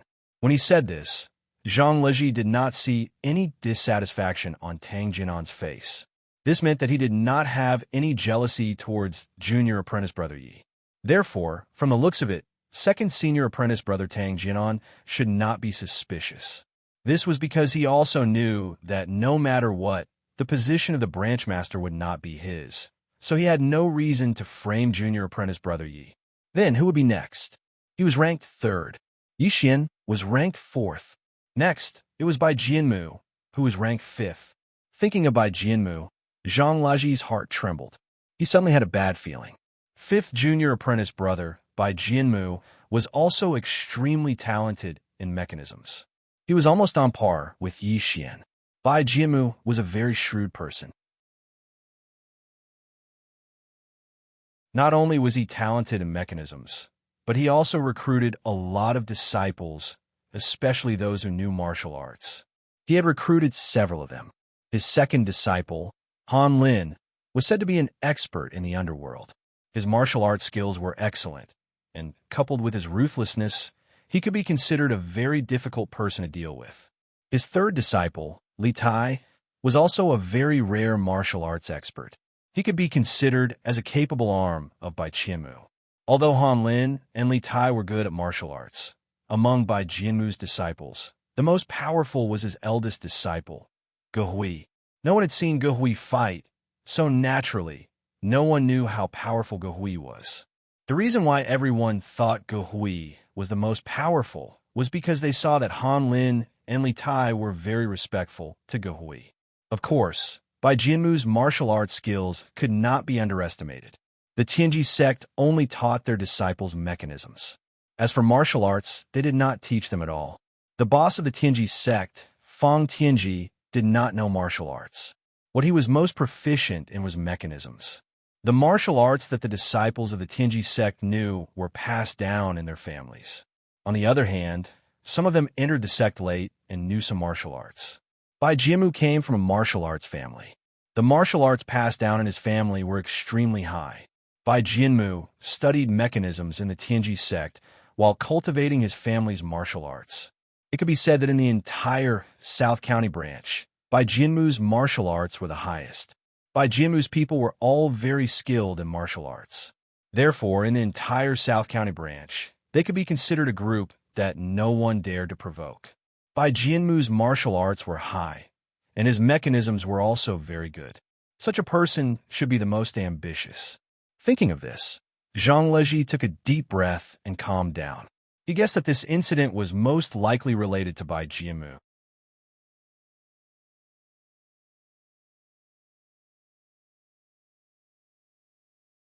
Chapter 132. 6th junior brother Lu Huarong was a man of few words. In addition, he wasn't very talented in engineering. Although he trained hard, his skills weren't very good. Naturally, he wouldn't be a match for the branch leader. 7th junior brother Mei Guangji was quite talented, but he had a good relationship with Yi Xian. Since Yi Xian was a candidate for the next branch leader, he naturally wouldn't compete. 8th junior sister Li Shuiyin was too young. In addition, she was a woman. The possibility of her becoming the branch leader was very small. After analyzing his fellow disciples, Zhang Leji's eyes narrowed. He felt that if Yi Xian was locked up or even expelled from the sect, the person who would benefit the most should be Bai Jianmu. Zhang Leji thought about Bai Jianmu's usual words and actions, as well as his actions. He was even more certain that Bai Jianmu was the one who benefited the most. After figuring this out, Zhang Leji sat back down in his seat. He looked at Zhang Meng and asked seriously, "Prince Zhang, do you have any good ideas about this?" After hearing Zhang Leji's words, Zhang Meng pondered for a moment before asking, "Master Zhang, could it be that you've thought of someone who might have done it?" Zhang Leji nodded. If junior brother Yu was really wronged, then I think the person who would benefit the most should be Fifth Junior Brother by Jianmu. Zhang Meng smiled and asked again, the key now is whether Yi Xian was really wronged. Perhaps he really was the one who did it. After listening to Zhang Meng's words, Zhang Laji lowered his head and thought carefully. Then, he looked up at Zhang Meng and said solemnly, that's impossible. My master will be relieved of his position as the branch leader soon. If I'm not wrong, the next branch leader should be Junior Brother Yi. At this point, Zhang Laji paused for a moment before continuing, I don't think Junior Marshal Brother Yi is that stupid. He's about to become a branch leader. When that time comes, wouldn't he be able to take a look at the blueprint as he pleases? Why would he miss a few days to steal it? Zhang Laji turned to look at Zhang Meng and asked, Prince Zhang, am I right? There shouldn't be such a stupid person in this world. After hearing Zhang Laji's words, Zhang Meng nodded and asked with a smile, just as you said, it's very likely that Yi Xian didn't do it. However, didn't anyone suspect this at the time? Zhang Laji looked a little embarrassed when he heard this. To be honest, Prince Zhang, when the blueprint was lost, everyone panicked and didn't think much about it. At this point, Zhang Laji's eyes suddenly narrowed. He clapped his hands and shouted, all right, I remember now. Fifth Junior Brother by Jianmu was the one who shouted the loudest at that time. He was also the one who instigated him.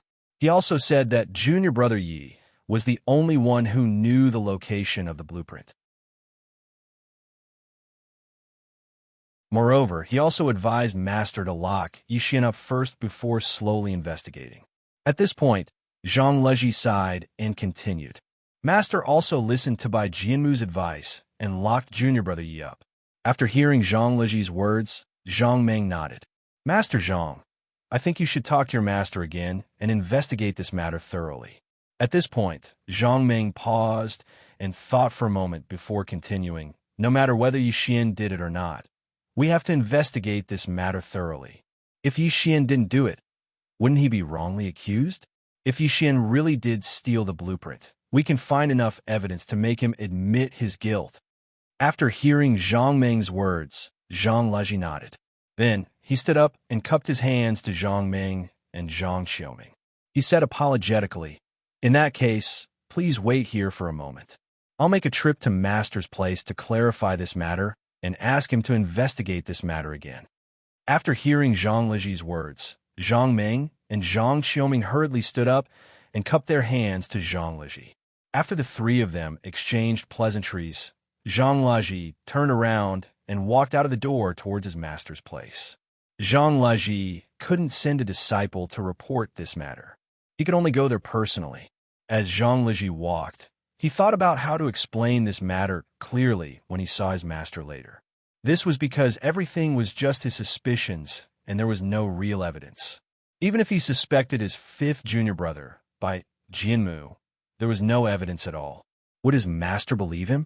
With an uneasy mood, Zhang Laji arrived at his master's residence. At this moment, the leader of the South County branch, Sun Xinjing, was also thinking about this matter in his study room.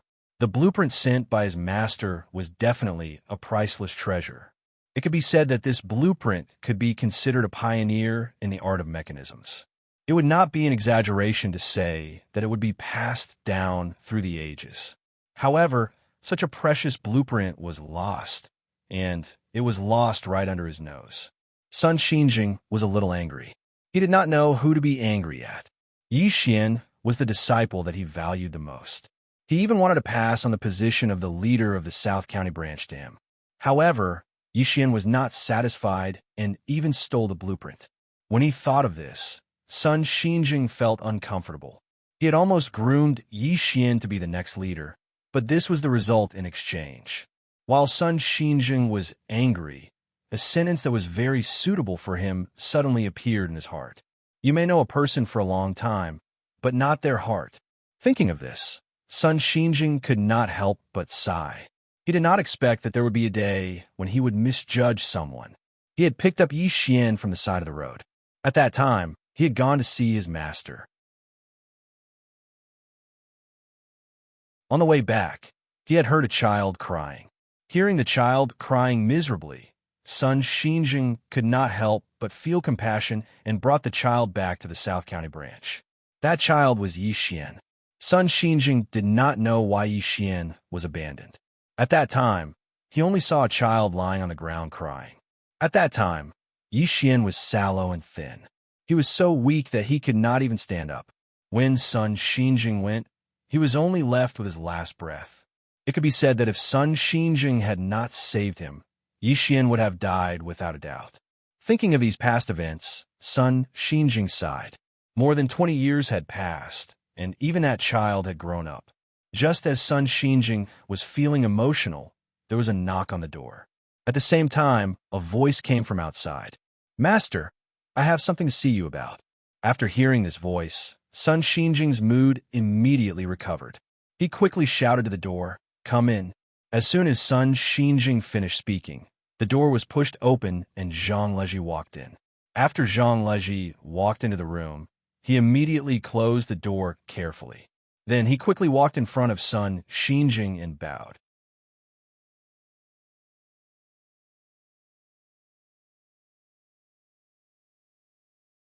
Chapter 133. Zhang Leji first bowed to Sun Xinjing before he said slowly, "Master, I have something to say about this." Sun Xinjing waved his hand at Zhang Leji and pointed to the chair next to him. He said with a smile, "Sit down and talk." After Zhang Leji sat down, Sun Xinjing asked again, "What's the matter?" Zhang Leji thought about it again before he said, "Master, I have a feeling that junior brother Yi didn't steal the blueprint." Sun Xinjing raised his white eyebrows, and his gaze became serious. He looked at Zhang Leji and asked slowly, "What do you think? Tell me." Zhang Leji cupped his fist again and said slowly, "Master, if junior brother Yi didn't do this, were you going to pass the position of the branch leader to him?" Sun Xinjing was stunned at first. Then he nodded, but didn't say anything. Zhang Leji continued, "I'm guessing that junior brother Yi should understand master's intentions." Speaking of this, Zhang Leji's tone paused, and he sighed before continuing. "Master, if junior brother Yi becomes the branch leader, he should be able to see the blueprint, right?" Sun Xinjing's heart skipped a beat when he heard Zhang Leji's words. He suddenly understood. He had told Yi Xian about this before and told him to study the mechanism technique well so that he would pass the position of the branch leader to him in the future. Yi Xian also knew about this, so he would naturally know that as long as he became the branch leader, he would be able to see the blueprint at will. Sun Xinjing nodded and said calmly, "Continue." Zhang Leji continued, "Master, if that's the case, he would see the blueprint sooner or later.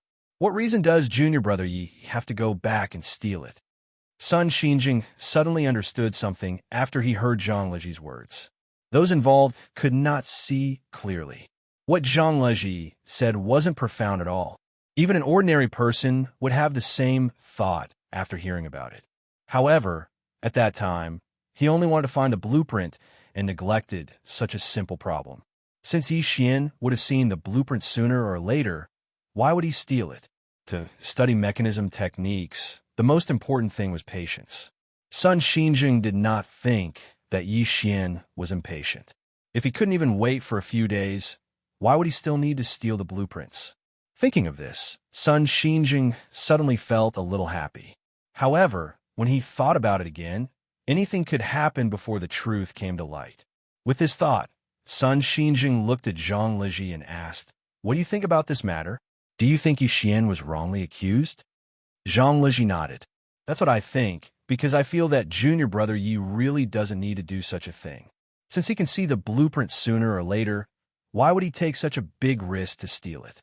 When he spoke up to hear, Zhang Leji's tone became slightly heavier. "I think junior brother Yi ought to be aware that once this matter is discovered, not only will you fail to live up to master's kind intentions, you'll probably be expelled from the sect.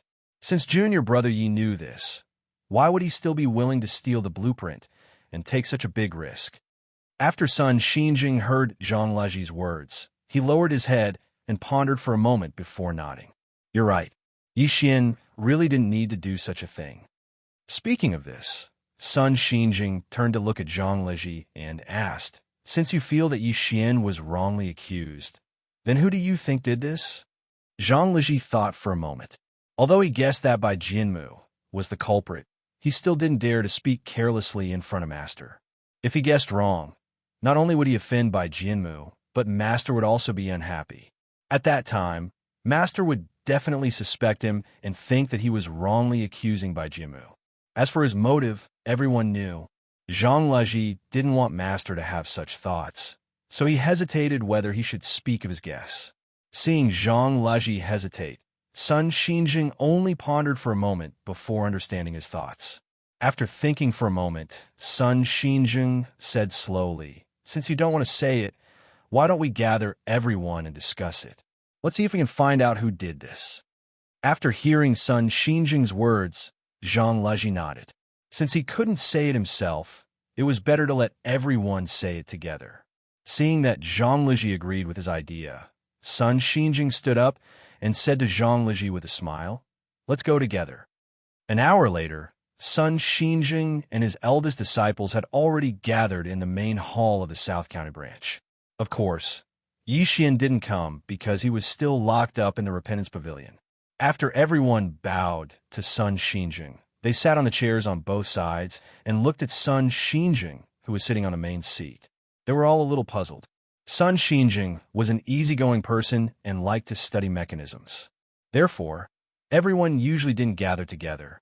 Unless there was something, Sun Xinjing would summon someone alone. Today, everyone was here. It was very formal, which made everyone very puzzled. After everyone sat down, the eldest disciple, LV Wenkong, stood up again and bowed to Sun Xinjing. "Master, why did you call us here? Is there something important to discuss?" Sun Xinjing nodded and said slowly, "That's right." Speaking up to this point, Sun Xinjing swept his gaze over all the disciples before continuing. "I've been thinking about the loss of our sect's treasure these 2 days, trying to figure out who stole the blueprint." Just as Sun Xinjing said this, Bai Jianmu stood up and said loudly, "Master, didn't senior brother Yi take the blueprint? Is there anything wrong with that?" After Sun Xinjing heard Bai Jianmu's words, he shook his head. "It's hard to say whether Yi Xian did this or not. I gathered everyone here today to discuss a countermeasure and see if anyone has any other ideas." When everyone heard this, they immediately understood Sun Xinjing's thoughts. They couldn't help but look at each other. Then, they lowered their heads and began to think about Sun Xinjing's words. After a while, Lu Huarong stood up and clasped his fists at Sun Xinjing. He said loudly, "Master, since only you and senior brother Yi know where you hid the treasure, then other than senior brother Yi stealing the blueprint, there seems to be no other possibility. Therefore, I think that senior brother Yi stole the blueprint. There should be no mistake about it." After Sun Xinjing heard Lu Huarong's words, he nodded noncommittally and looked at the other disciples to see if they had any other suggestions. When the disciples saw Sun Xinjing looking at them, they were even more puzzled.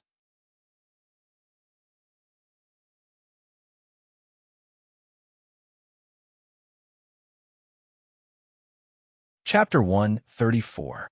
After listening to Lu Huarong's words, Zhang Liji glanced at him with some doubts in his heart.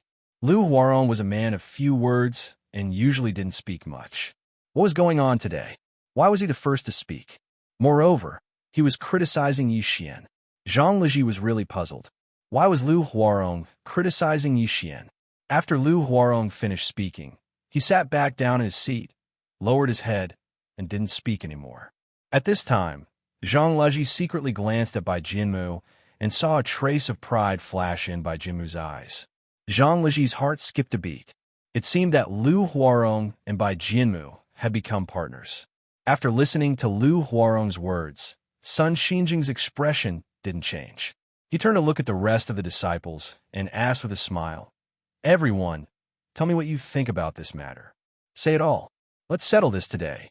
After Sun Xinjing finished speaking, the scene fell into silence again. After a while, Tang Jianan suddenly stood up. He first cupped his fist to his master and then said, "Master, you are the only one who knows the location of the treasure. Apart from Yi Xian, have you told anyone else?" After listening to Tang Jinan's words, Sun Xinjing pondered for a moment and shook his head. No, other than Yi Xian, I don't think anyone else knows. After listening to Sun Xinjing's words, Tang Jianan smiled and nodded.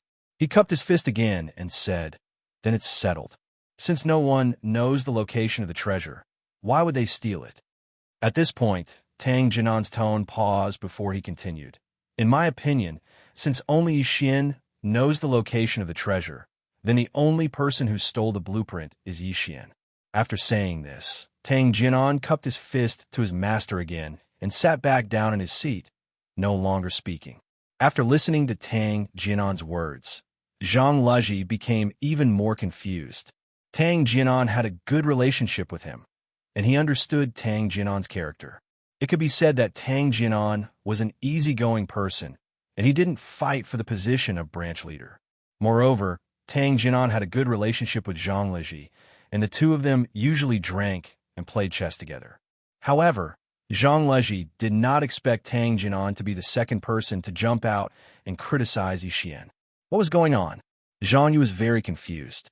Could it be that Tang Jinan would gain something from criticizing Yi Xian? Zhang Leji thought about it carefully, but he still couldn't figure out what benefit Tang Jinan would bring to himself by criticizing Yi Xian.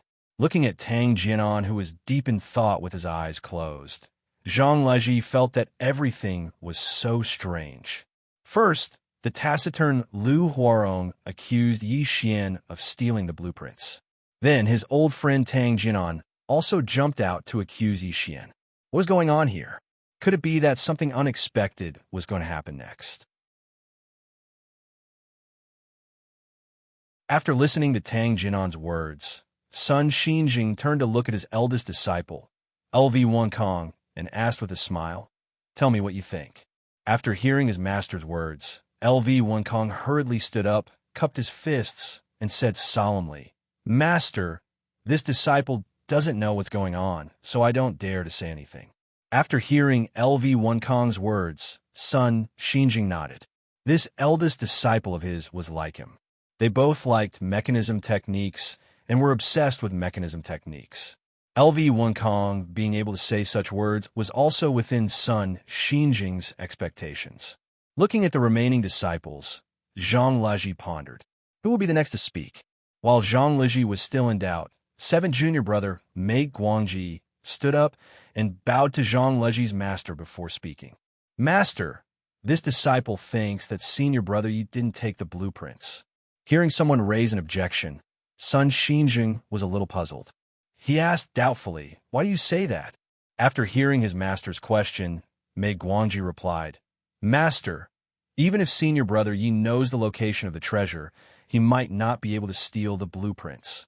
Speaking up to this point, Mei Guangji paused for a moment before continuing, "I've known senior brother Yi for many years.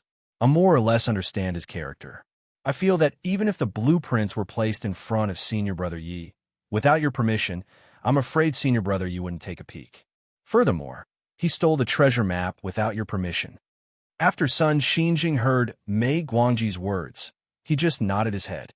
His expression didn't change in the slightest. After Mei Guangji sat down, he continued to look at the other disciples and asked, "You all should also speak." Now, basically everyone had spoken. The only ones who didn't speak were Zhang Leji, Bai Jianmu, and the youngest female disciple, Li Xuyin. Zhang Leji glanced at Li Xuyin and knew that she probably wouldn't be able to make any suggestions. He stood up and cupped his fists at Sun Xinjing before speaking slowly. "Master, this disciple thinks that Yi Xian shouldn't be the one who stole the blueprints." Hearing that, Sun Xinjing nodded. "Go on." After hearing Sun Xinjing's words, Zhang Leji turned to look at his fellow disciples and said, "Don't tell me that we can conclude that junior brother Yi stole the blueprints just because he knows the location of the treasure map. I feel that this is a little too arbitrary. Don't you think I'm right?" Hearing that, everyone lowered their heads. No one answered Zhang Leji's question.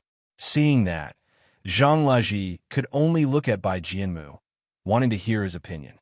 Unexpectedly, before Bai Jianmu could speak, Lu Huarong had already stood up and cupped his fists at Zhang Leji. Third senior brother, since you said that even if senior brother Yi knew the location of the treasure map, he wouldn't be the one who stole it.